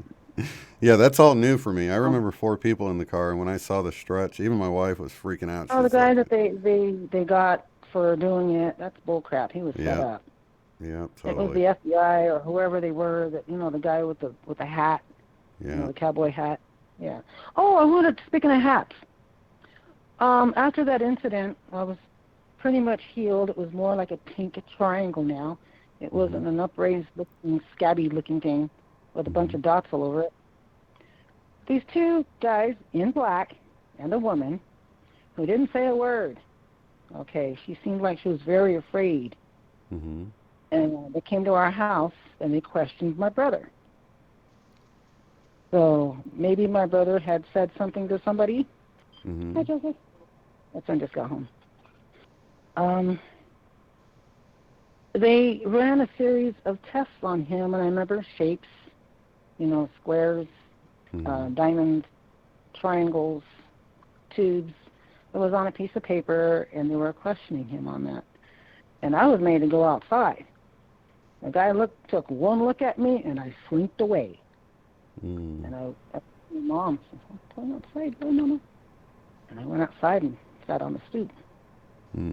So, anyway, so I don't know if that has something to do with it. Maybe that'll come out on the BHQ, BTH, or however you put it. Yeah, beyond quantum healing. Yeah. Well, I'm interested to find out, and we can definitely set something up. That would be really cool. And somebody was mentioning, I think, Jody or Jolie, that no one's required to share their information, but if it's something that you don't mind sharing, then and you feel like it's worth sharing with the group, then I have been through so much in my life. I've been embarrassed here and there and everywhere. Come on, this isn't going to hurt me any more than I'm already hurt. I'm pretty resilient. We have such a great, loving group here of people that get it. Yes, so. And I love you all. I love listening to you, watching you guys type to each other, and I try to fill in the missing pieces without being too nosy. I just, guys, I know you guys have experiences out there, and you're probably even further than where I'm at in your healing. And hardly wait, because I know I have something in me that needs to come out for the betterment of the highest good. Yeah. As I have a lot of Jesus stories, a lot of Mary stories. Oh, that's awesome. God. Yeah. I've done remote viewing. Yeah. I was sitting in Tucson, another part of Tucson. I was like a vagabond. I went everywhere, moving from place to place. And it was a hot summer day. And I went outside with my Coca-Cola, my joint, my cigarette, and my cup of water. And I went into a dream. I'm thinking of, woke up, got out of bed, dragged a comb across my head. And it just reminded me of that. And my dream, I slipped into where my sister was, out near a ranch, out in the middle of nowhere. And she was taking a drive, and she got stuck in a wash, and it was running full speed. And she got stuck. And so I jumped on the car, used my fingernails, and scratched open the hole and pulled her out. And I says, this is all I can do for you. And I disappeared. Bam! I'm back in my body. I was like, oh, my God, that was just too real. And I went to my neighbor, borrowed his phone, and talked to my dad as calmly as I could. And I said, by the way, where's Alex? Oh, she went to go see Rose. She went to go meet up at the road because she doesn't know how to get there and get here. And I said, can you do me a favor? Can you go drive to her, see how she's doing? Oh, no, she's fine. Daddy humor me. Can you please go find my sister, your daughter? And so I didn't hear anything for a couple hours. Mm-hmm. And so I called back, and my sister answered. She says, how did you know to send Daddy to come and get me? I was already halfway home by the time he came up. And I go, I'm so glad you're safe. She was in a Pinto that had a sunroof. Mm-hmm. That's how she got out. And she grabbed a hold of a tree, climbed up in the tree, and jumped on the embankment. Oh, wow. Yeah. Weird, So, huh? yeah, so that goes beyond, like, you know, what people typically think of as remote viewing, where they're just getting details about a place. You actually bilocated. That's what happened at the event. Oh, okay. Yeah, it's like Jesus did when he saw one of his disciples under the tree, and he actually went there just in consciousness only, you know. So, and that happens when we go into the theta brainwave state, and we're sort of in that daydreamy sort of state. We can actually, and I think those things are going to happen. I was called to it for a reason. Maybe my spirit or thoughts, whatever, helped her. Yeah. I don't know. Yeah, definitely. And you have that connection, that sisterly connection, you know? Mm-hmm. Yeah. Well, That's we're really basically different. I married into the religion that she's practicing, and I never converted because why fix something that works for me already? It's not broke. Right. You know? Right. She laughed and poked me. We always poked each other in the ribs. We'll try to be all strong and straight, and we'll sit next to each other and we'll just reach over and poke each other in the ribs. Man, she was strong. That's awesome. Yeah, I'd love to hear more about that. And then, you know, any questions you have, think about what questions you want answered, and we'll have a session together and see what we can find out. Past life, baby. Past life. And It'll they be don't have fun. to be earthbound either. No, definitely not. It'll be awesome. Yeah. Okay. Well, I'm gonna thank let you, go, Alva. Shane. Thank you so House much is for starting to sharing. wake up now. Thank you. You have a good one. I'll be online. I still follow you, and this was fantastic. Thank you. This big. It wasn't really a load. It was just something I needed to share. Yeah, definitely. Okay. Divine timing. It was a perfect time. Yes. Thank you. No problem. You can click the link in the description and it'll take you all. to uotf.net, and then you can contact me through there and we'll set something up. Okay. Thank you so much. This is exciting. Can't wait. Yeah, it is. Okay. Lots of love to you, Alva. Thank you. You too. Love you all. Bye-bye. Bye. Your calls, your stories, on air. You're listening to the Love Stream. Sharing the love and spreading the light all around the world. This is Unbiased and On the Fence. Wow, so glad Alva called in. That is so cool, and I hope that encourages other people to share their stories, and hopefully you'll see some commonalities between your story and Alva's, and you guys can come together and connect some dots up. So I appreciate Alva being so brave and coming out. Well, she's already had all, you know, she's not going to get the bad sort of, you know, you're crazy in this group, but she's been through all that. But this is the perfect place to share your stories and experiences, and let's try to get to the bottom of it, you know? Answer those questions. And I think BQH, well, Jolie knows, it's such a great way of getting answers. Jolie's saying she's more afraid of people than ghosts. Yeah. Yeah, it's like that with, you know, the whole idea of demons and stuff like that too. So that's funny that you and High Vibin were both watching the channel and had no idea you both were. Let's see. Oh, big huge halo. Yeah, we're coming up on the, what do we have? 6 days. 6 days now until the 12/12 full moon. So exciting. So it's going to be on 12/12 at 12:12 a.m. Eastern time here in the United States.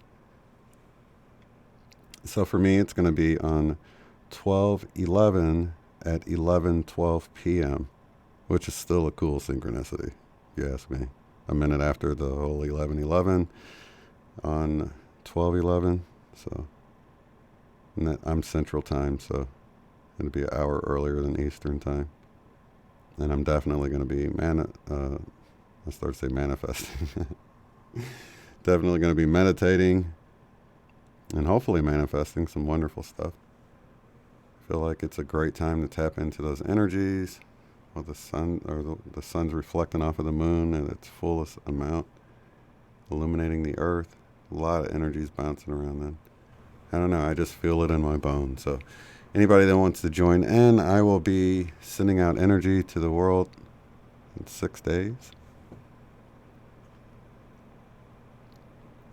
Will actually be 5 days for me. 5 days at 11:12 p.m. Central Time. That will make it 10:12 if you're Mountain Time. If you are it's going to be 12:12 if you're in Europe.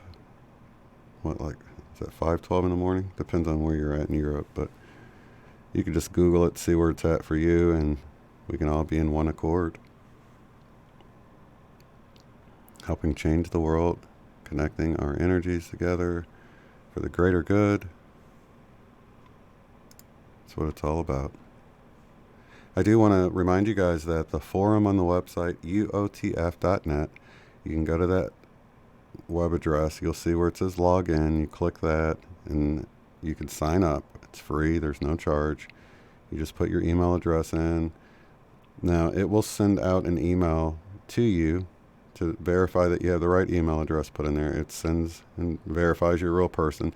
It sends you an email. Sometimes it goes into your spam folder or your junk mail folder because it detects that it's being sent by a website and it's not a real person sending it, so it automatically will put it in the bulk mail folder for some people, so you have to actually go in there. So it's important that if you sign up on the site and you don't get the email right away, because it does send it out right away, if you don't get it within like a minute or two, to check your junk mail.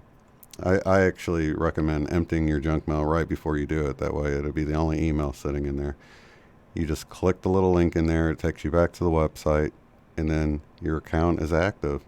And you'll be able to click forum at the top. Go in. There's so many different topics, but you can start your own topic if you want, and people can begin to share their stories. Because I know a lot of people don't want to call in or chat live, but they want to have time to think it out and type it out. Also, if you have an iPhone or an iPad, somebody, I think it was John Benny, said that he had to hit refresh because he got an error message or something. So I don't know if that got worked out or not on the website. But if you do have an iPhone or an iPad and you go to sign up and you get an error message, just refresh it. And he said that fixed it. And then you can get on there and join in with the chat or just read other people's stories. Also, get-togethers. I think it's more important than ever for us to begin to gather together in person. Of course, I can't make every get-together, but, just talk to Kate and the people that Rita was there in St. Louis, 11/11. The meteor came down. I think that was a sign. That was my mom's birthday as well. But, people to come together and have a little meditation, just meet people in person. And it can just be small groups. If it's just a small group, you can meet out at a coffee shop like we did on 11/11 of 2018 here in Tulsa. We had a get together, and I want to say there was probably like 15 or 18 of us that met together, and it was awesome. And then we met again in January of 2019, and of course we had our East City get together where it was about 100 of us got together there. So I think it's really cool to make those connections, and then you can get to know people in your area, and we don't have to feel so alone anymore. We can start making these connections, and it helps to get you through the day. Let's see. All right, we still have some time, you guys. If anybody wants to call in, we got less than an hour, but if anybody's feeling the urge to call in, please don't hesitate.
Oh, okay. So let's see. I'm gonna bring you into the live show here. Rhonda, calling from. Did you say Arizona? Phoenix, Arizona. Phoenix, Arizona. Well, welcome to the show. So you went to I am ESETI. digging the show. Oh yeah. We had I some posted that on my Sasquatch. LinkedIn account. Oh yeah, that's awesome. Yeah, let's see.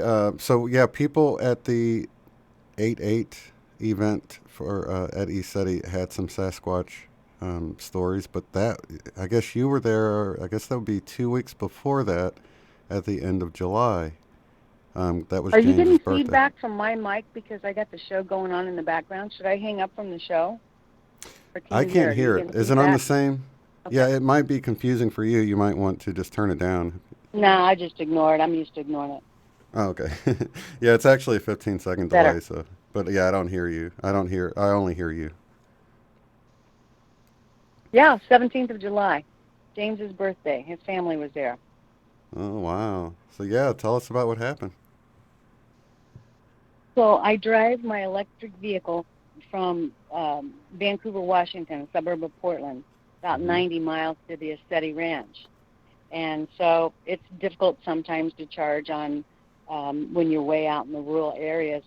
So I was watching my mileage never being to the ranch before, and they want you there by 8 o'clock, and then the reservation said after 9 they're not going to let you in anyway, and you just have to wait.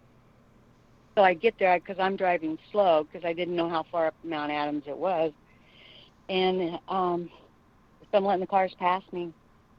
And I arrived at 10 minutes after 9, and I couldn't find my QR code or my pass to get in the gate. So I'm looking through my emails. I can't find anything. And then all of a sudden I'm looking at my dashboard on my car. I'm outside the gate. And I sense this energy, and my car odometer, which is digital, goes from 9 miles. So when I pulled into ESETI Ranch, I had 9 miles remaining on my electric vehicle. So I'm frustrated and because I'm late and I'm, disrupting the camp and everything. But in the meantime, I just watched 2 digital miles. It didn't go digital 9, 10 to 11. It went right from 9 miles and flipped over to 11. I'm not attached to electricity. So I go in, everybody is fabulous there. You know how the entire staff is. And she got a volunteer to help me put my tent up because I left. On July the 1st, I got vertigo in downtown Portland. And, I couldn't get up off of my hands and knees for 4 days. But I found that when I was driving, I didn't have the vertigo so bad. So I think I left on the 15th, and the vertigo subsided when I was driving. But when I get out of the car, it would hit me again, and I would stumble and I would stagger. So the volunteer, I can't remember his name right now, and I want to say I'm not. But anyway, all the staff. I don't want to say them wrong names for the wrong people, but I just thank them all for their generosity and their kindness. Help me put up my tent.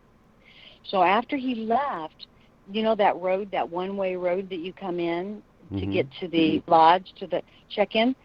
So I had went down there, and I had pulled my electric vehicle off to the road because all the campsites were full. And so about 2 or 3 feet of my electric vehicle was hanging off in the back end.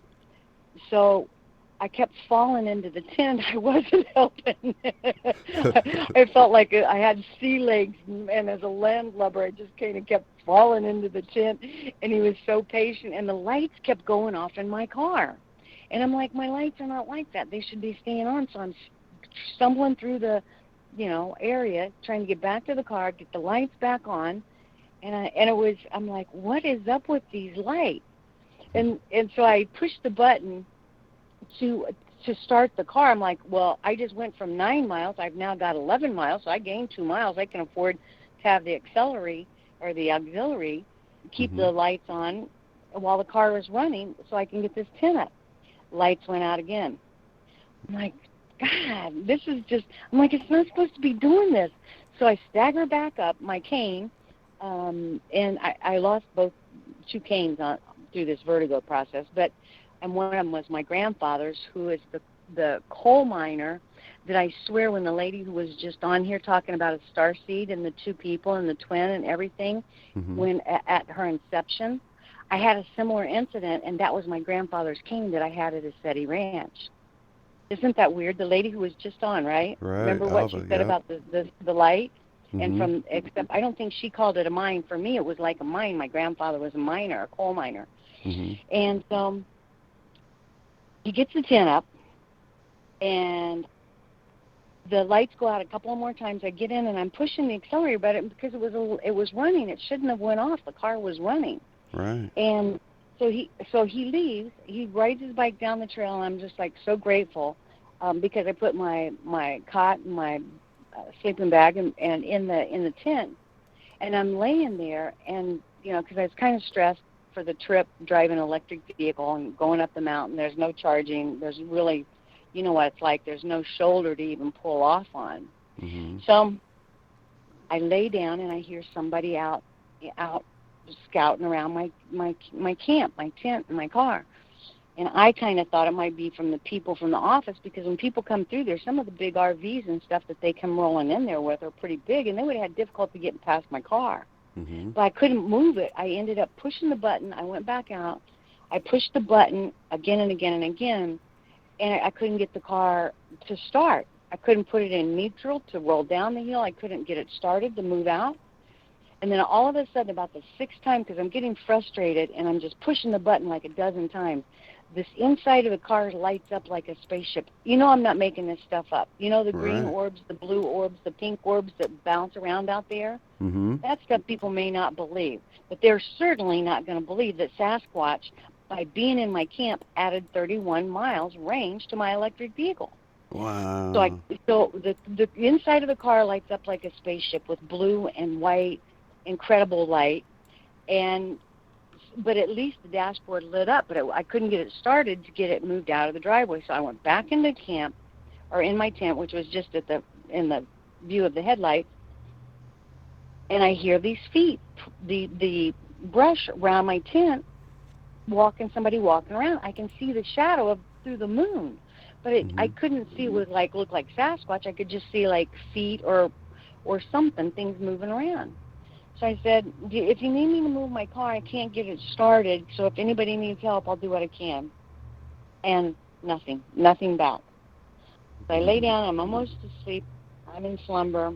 And then I hear these feet shuffling around again in the trees around my tent. And I said, welcome, I'm awake. If you want to come in, we'll have a cup of coffee or something. Nothing, not a word. And I can see the shadow. So I'm like, well, there's nobody wanting me to move. So I go back to sleep. And within about 5 minutes late, because I'm tired, I'm exhausted, and I've been suffering vertigo, I didn't even like to raise up because things would just start spinning. So the third time it happened, I'm like, welcome, I'm awake if you want to chat. Because that's how people are there anyways. It's not unusual at all to be in the middle of nowhere and invite people into your tent in the middle of the night. It's just the way it is, right? I mean, all night long. You're like best friends by the time you wake up the next day, sitting out at the lights and the spaceships and everything. So the next morning I get up. The girls were taking a walk, the ones that cook the breakfast and the volunteers who do everything. I mean, everything is so incredible. There's so much love there. So they're walking down, and I tell them what happened. I'm like, I can't get my car moved. They're like, if you could move it. I tried again, and it wouldn't start. And but I didn't know I had these excess miles on it. I told them about gaining 2 miles, sitting at the gate looking for my QR code to get in or my number to get into the gate for my reservation for James's birthday party. And I met James at Contact in the Desert, which I'll have to explain at another time. So, and that was just about a month before his birthday party. Right. At 6 o'clock, I'm up. The girls walk by about 7. I still can't start the car. And then about 11 o'clock, I get out. I push the button on the car starts up. It's 100% electric, so it doesn't make any noise. And I put it in reverse, and it went into reverse. So I moved the car, and I'm like, oh my God! But then I look at the digital odometer, mile trip odometer, and it says I've got like 44 miles range on my car. Oh, That's my almost goodness. completely full because it only had 100 miles range when I bought it in 2011, right? And when I'm driving like Highway 14, those 2-lane roads and stuff in the mountains, I could get 50, maybe 55 miles range. But I only had 9 miles when I got there. Wow. And then the Sasquatch showed up around, and then that night, I forgot about this part, and I didn't tell, but James, I mean, the people that were there, they know about my story because I charged my electric vehicle on an extension cord out of the kitchen at the ranch, right? You know, at the house where the hills are at. So, so I do have witnesses that, and I sent them, you know, people. I'm like, I only have 9 miles on my car. So the next day I got like 44 miles, and it took on the 120 outlet they have way out there on the ranch, at the base of the mountain. It took about 12 or 14 hours for me to get a 60-mile range, charging on a 120 outlet.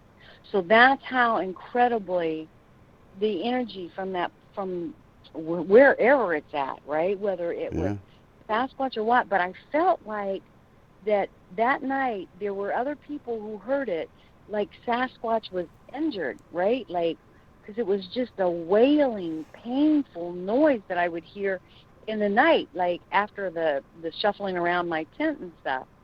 But it sounded like it was coming up by the gate. But that's kind of, I can go into more about it, but that's just, as a person who's in the electric vehicle industry, in the renewable energy, and it's just amazing. How in the world did I get 44 miles range on a car that had 9 miles when I pulled up at the gate without an extension cord within a quarter of a mile or half a mile? Yeah, it doesn't surprise me. That place is so high vibe that I could totally see it charging up a car like that.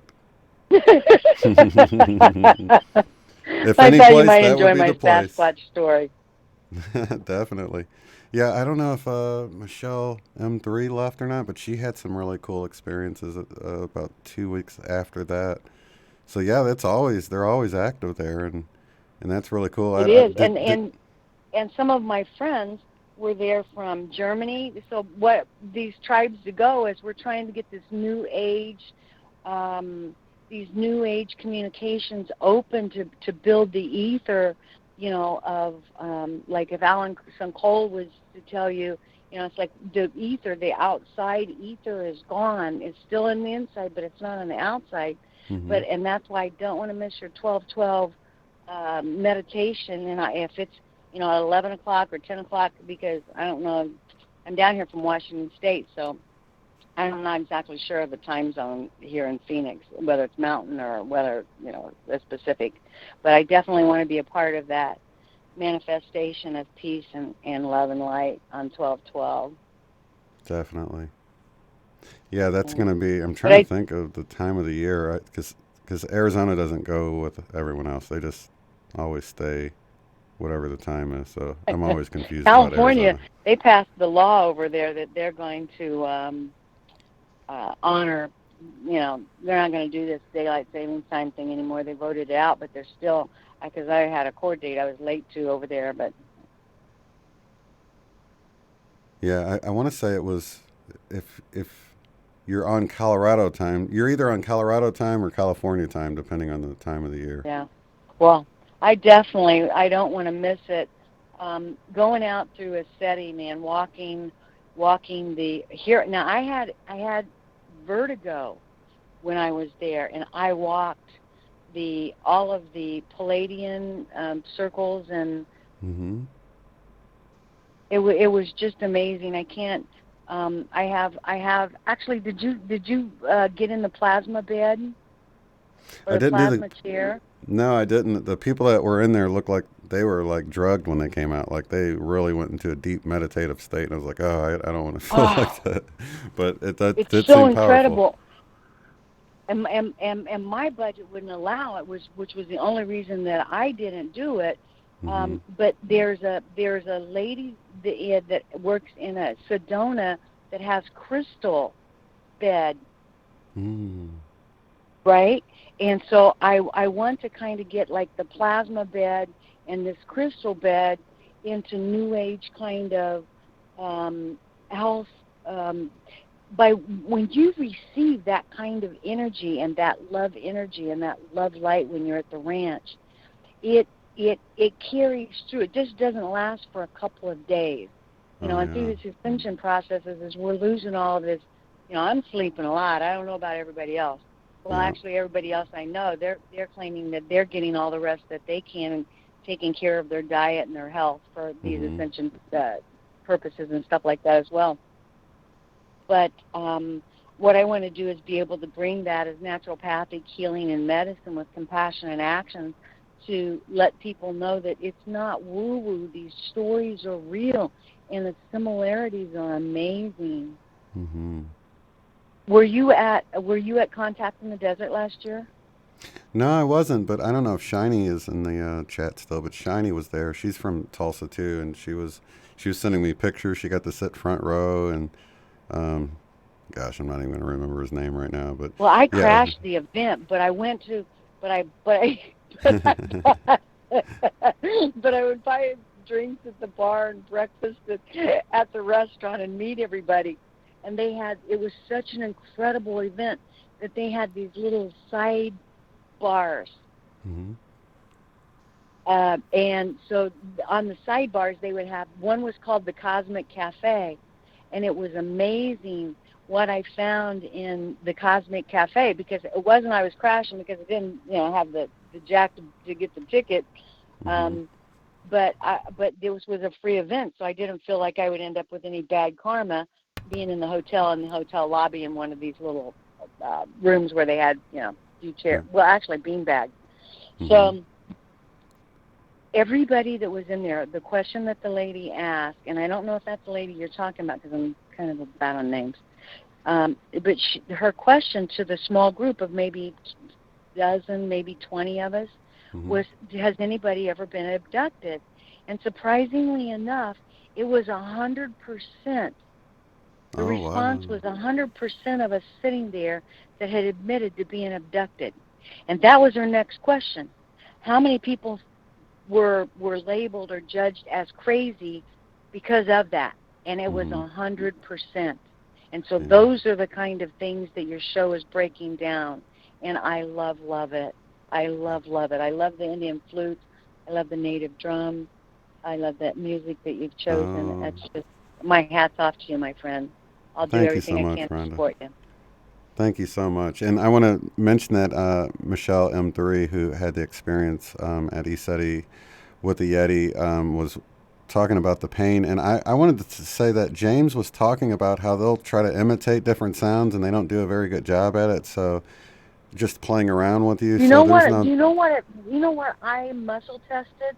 Do you know what muscle testing is, or Be Strong? Mm-hmm. So I muscle tested it, and it sounded like a female Squatch delivering a baby. So because I live almost directly 90 miles latitude, longitude, or directly west of the ranch, it is my home in Washington State. And so when the coyotes are out there, when they're having labor, when they're giving labor, if it's a deer, a bear was killed. When these animals get, that can, because this is, a walks on 2 feet animal, right? Or mammal or whatever. But I felt it sounded like it was giving birth. But when I muscle tested, because remember, I've got vertigo, right? I got vertigo July the 1st. This is like July 15th to the 18th or something. But that's what my muscle tested. But then also that there was pain in the left arm. So at any rate, but it was, and then I kind of heard it walk from up towards the gate, kind of like behind my tent. I don't know. That might have been what was walked around my tent 3 times on 3 different occasions and put the energy in my car. That was a whole lot of pain. Yeah. I thought. Yeah, definitely. But yeah, hit me up if we can get together and powwow on any. But we were talking about it then. We were standing at the trunk of my car talking about it. There were about 6 of us, and these were not because it was happening like at 10, 11, 12 o'clock at night. and it was my first night in. It was most everybody's first night in, and so we didn't know how comfortable it was to walk, midnight in the sun and stay up all night, sleeping in your chair or in your cot or whatever. It was just incredible. I can't wait to go back. And I actually, I went back to the ranch after James had some problems with his generator, and so the people who are doing some things for my energy storage stuff are right there, not 20 miles from me. And so I had an engineer come out and kind of looks, I don't know, but hopefully he's all good to go for winter because he needs his generator. Oh, yeah, definitely. Michelle, the one I was just telling about, talking that she had her Sasquatch incident, she's saying that she lives in Scottsdale, Arizona. She would love to connect with you. So, oh, my God. I was just in Scottsdale last night for a winter festival. That's what I'm down here for, is to bring New Age. And actually, the girl she may know about, the crystal bed. That's amazing. In fact, if you need to, definitely. if you guys need Let to me connect, give you my, you hit can me up just later. Yeah, you guys can. Is my number on your caller ID? No, it only shows the beginning of it. Okay. Just the area code and prefix, but if you want, we will definitely hook up. They don't know the beginning. James if you want knows to how tell to me, get me. James Gilliland's got my phone number, and so do the girls at the office. Well, she's not from there. She's from Arizona. So she was just there at the event. That's where I'm at now. Wow, that's amazing. I tell you what, if you both email me, I can connect you guys together through email, and then you can exchange numbers or whatever. Let me get off. How much longer is your show going to be on, my friend? Tonight? Just 14 more minutes. I'll probably end it after this since there's no other callers. But you guys can just chat you can share your information in the chat right now and then delete it. Absolutely. That way nobody can, get your email off of it later or whatever. But yeah, that'd be awesome. Right on. It's all about connecting up. Because I haven't signed up for your show. This is the first time I've known about this show. I follow you on your other stuff. Oh yeah, awesome. Yeah, this is. So I will sign in, give my email, sign up, wait, reply, and send you my number. Perfect. Because I don't mind putting it on the board. Yeah, you can. Yeah, and you can just go to uotf.net and do that. So, and if you have any problems, anybody have any problems connecting up on the website or whatever, just. Oh, one of the reasons why your calls might be so light is there's nothing mentioned that you have to put a pound sign after the number. I kept putting the number in. And really? Redundant, right? But then I realized, I'm like, well, I'm not putting it. It probably needs a pound or a star. And so when I did that, I finally was able to get in. Oh, but it's whoever, the service, the app is that you're using, you might just ask them to add followed by the pound sign. Oh, okay. Yeah, I didn't know that. So after you put in the show ID, you have to push pound? Yeah, it doesn't say to push pound, but after I did it a dozen times and I couldn't get connected, I pushed the pound and then I got through for the whatever show number. Okay, she just dropped her email in the chat, so once you get off of here, you can... Right on. Well, let me hang up so somebody else can get in. Just know that I love your show. I love the community. I'm so excited to grow it. I can't wait to meet fellow like-minded folks. Oh, it is wonderful. It's like ESETI, you've got that experience from going there, and it's wonderful to be around like-minded people. It kicks your energy off the charts. Yeah, it sure does. I absolutely, respect the fact that there's no alcohol there's no drugs there, because you don't need them. The energy will just fill you up. Oh, absolutely. Even your car. But it's not...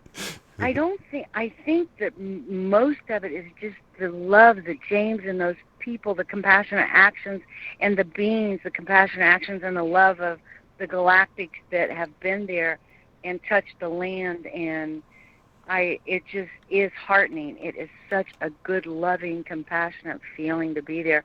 And I think that that's what the Schumann resonance is ringing off the charts, is because on a galactic level, on an international level, all of these kids that are out there in peaceful protest for change, it's just happening. That's what I feel. So I don't want to miss this 12/12.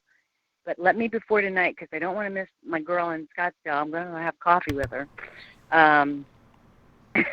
Yeah, definitely. Soon.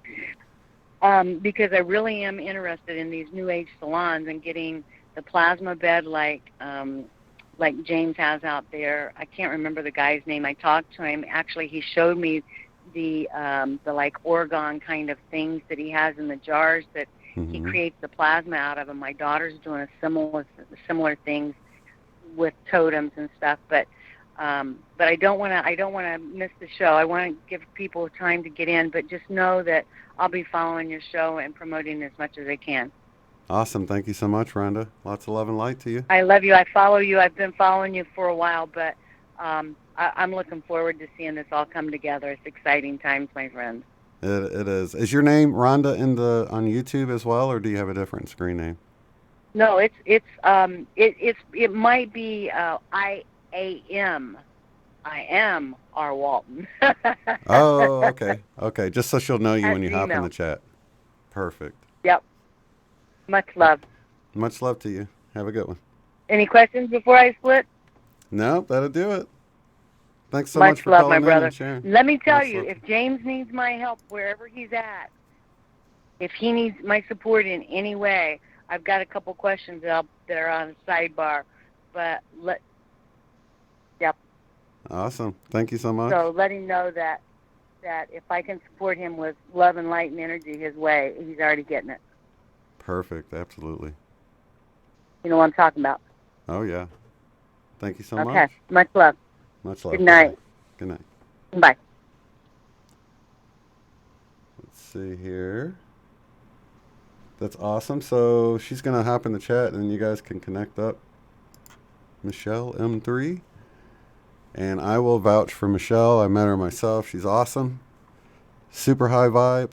And that's why I think it's funny that how intuitive. I really feel like, I know people in the regular world anyway will think that these Sasquatch, Bigfoot are just sort of these dumb creatures or animals or something. But to me, they feel like they're interdimensional beings that are actually, they might look animal-like, but they're actually playful and joyful, and just the stories that you hear out there with these beings are so fun. And I think that's why anybody that seems to have a high vibe like Michelle M3 just attracts them. They love it, and they're just playful. And same way with Shiny. She got goosed by a little baby, or a small child-sized one or whatever, and that actually happened on the 4th of July with someone else out there. So they're very playful and fun.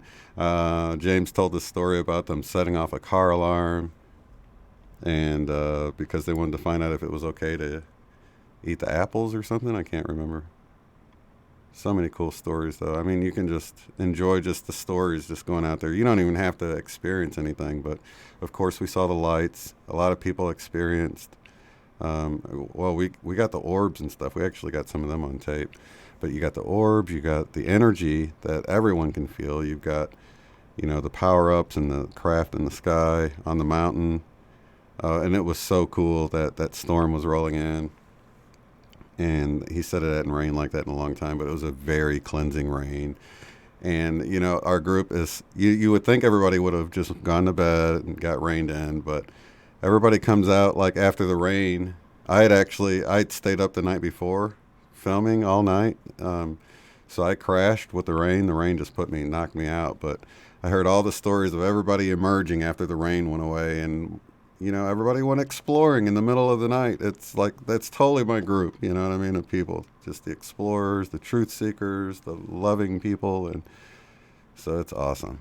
I didn't want to hang up the show before Rhonda had a moment to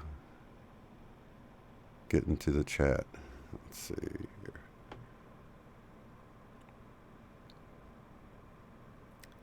Let's see. I know Michelle has my email address, but let me just tell Rhonda that if you're having problems getting into the chat, did Rhonda say anything yet? I don't see. Maybe you were able to jot down. I think she actually gave us the email address. But at any rate, gonna be back tomorrow. Rhonda, you can go to uotf.net. It's actually in the description. You can scroll down under the video and you'll see for more information, visit, and you can just click that. It's uotf.net for Unbiased on the Fence. uotf.net. Drop me an email. Just say, hey, it's Rhonda. Connect me with Michelle M3, and I will get you guys connected, because I do have Michelle's email. Born to be free. I'll be able to connect you guys up that way. No problem.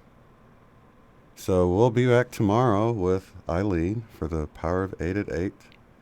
Lots of exciting things going on. Make sure you guys, next week we're going to discuss the Mandela Effect movie. So if you guys have time to check it out this week, and of course, you know, in case you guys don't hear me bring it up again, I'm going to be meditating on 12/11, 12/12, the full moon. There's actually a name for the moon. Let me see what it was. Let's see, 12/12 full moon. You know, they always have a name for the 2019. Let's see what this one is. Oops, 2012. That's interesting. Accidentally. What are they calling this one? The full moon? The full... Oh, it's not coming up. I don't know where they get the names, but there's always a name. Okay. And is known as the cold moon? Cold moon. Or long night's moon. This full moon is distinctive for its high trajectory across the sky, causing it to sit above the horizon for a longer period of time. So it'll be really beautiful. It's so awesome. Okay, you guys, well, I guess we'll wrap this one up. We'll see you tomorrow night at 8 Eastern for the Power of 8 at 8. That's 7 Central, 6 Mountain, or 5 out on the West Coast. Lots of love and light. Oh, hey, Nicola from the future. It's already Saturday for her. Anyway, glad you hopped in here. Lots of love and light to each and every one of you guys. We'll see you on the next one. And thank you for Todd and Alva and Rhonda for calling in tonight. Great calls. We'll see you next Friday night on the Love Stream. If you'd like to support the work I do, go to paypal.me/UOTF. Thanks.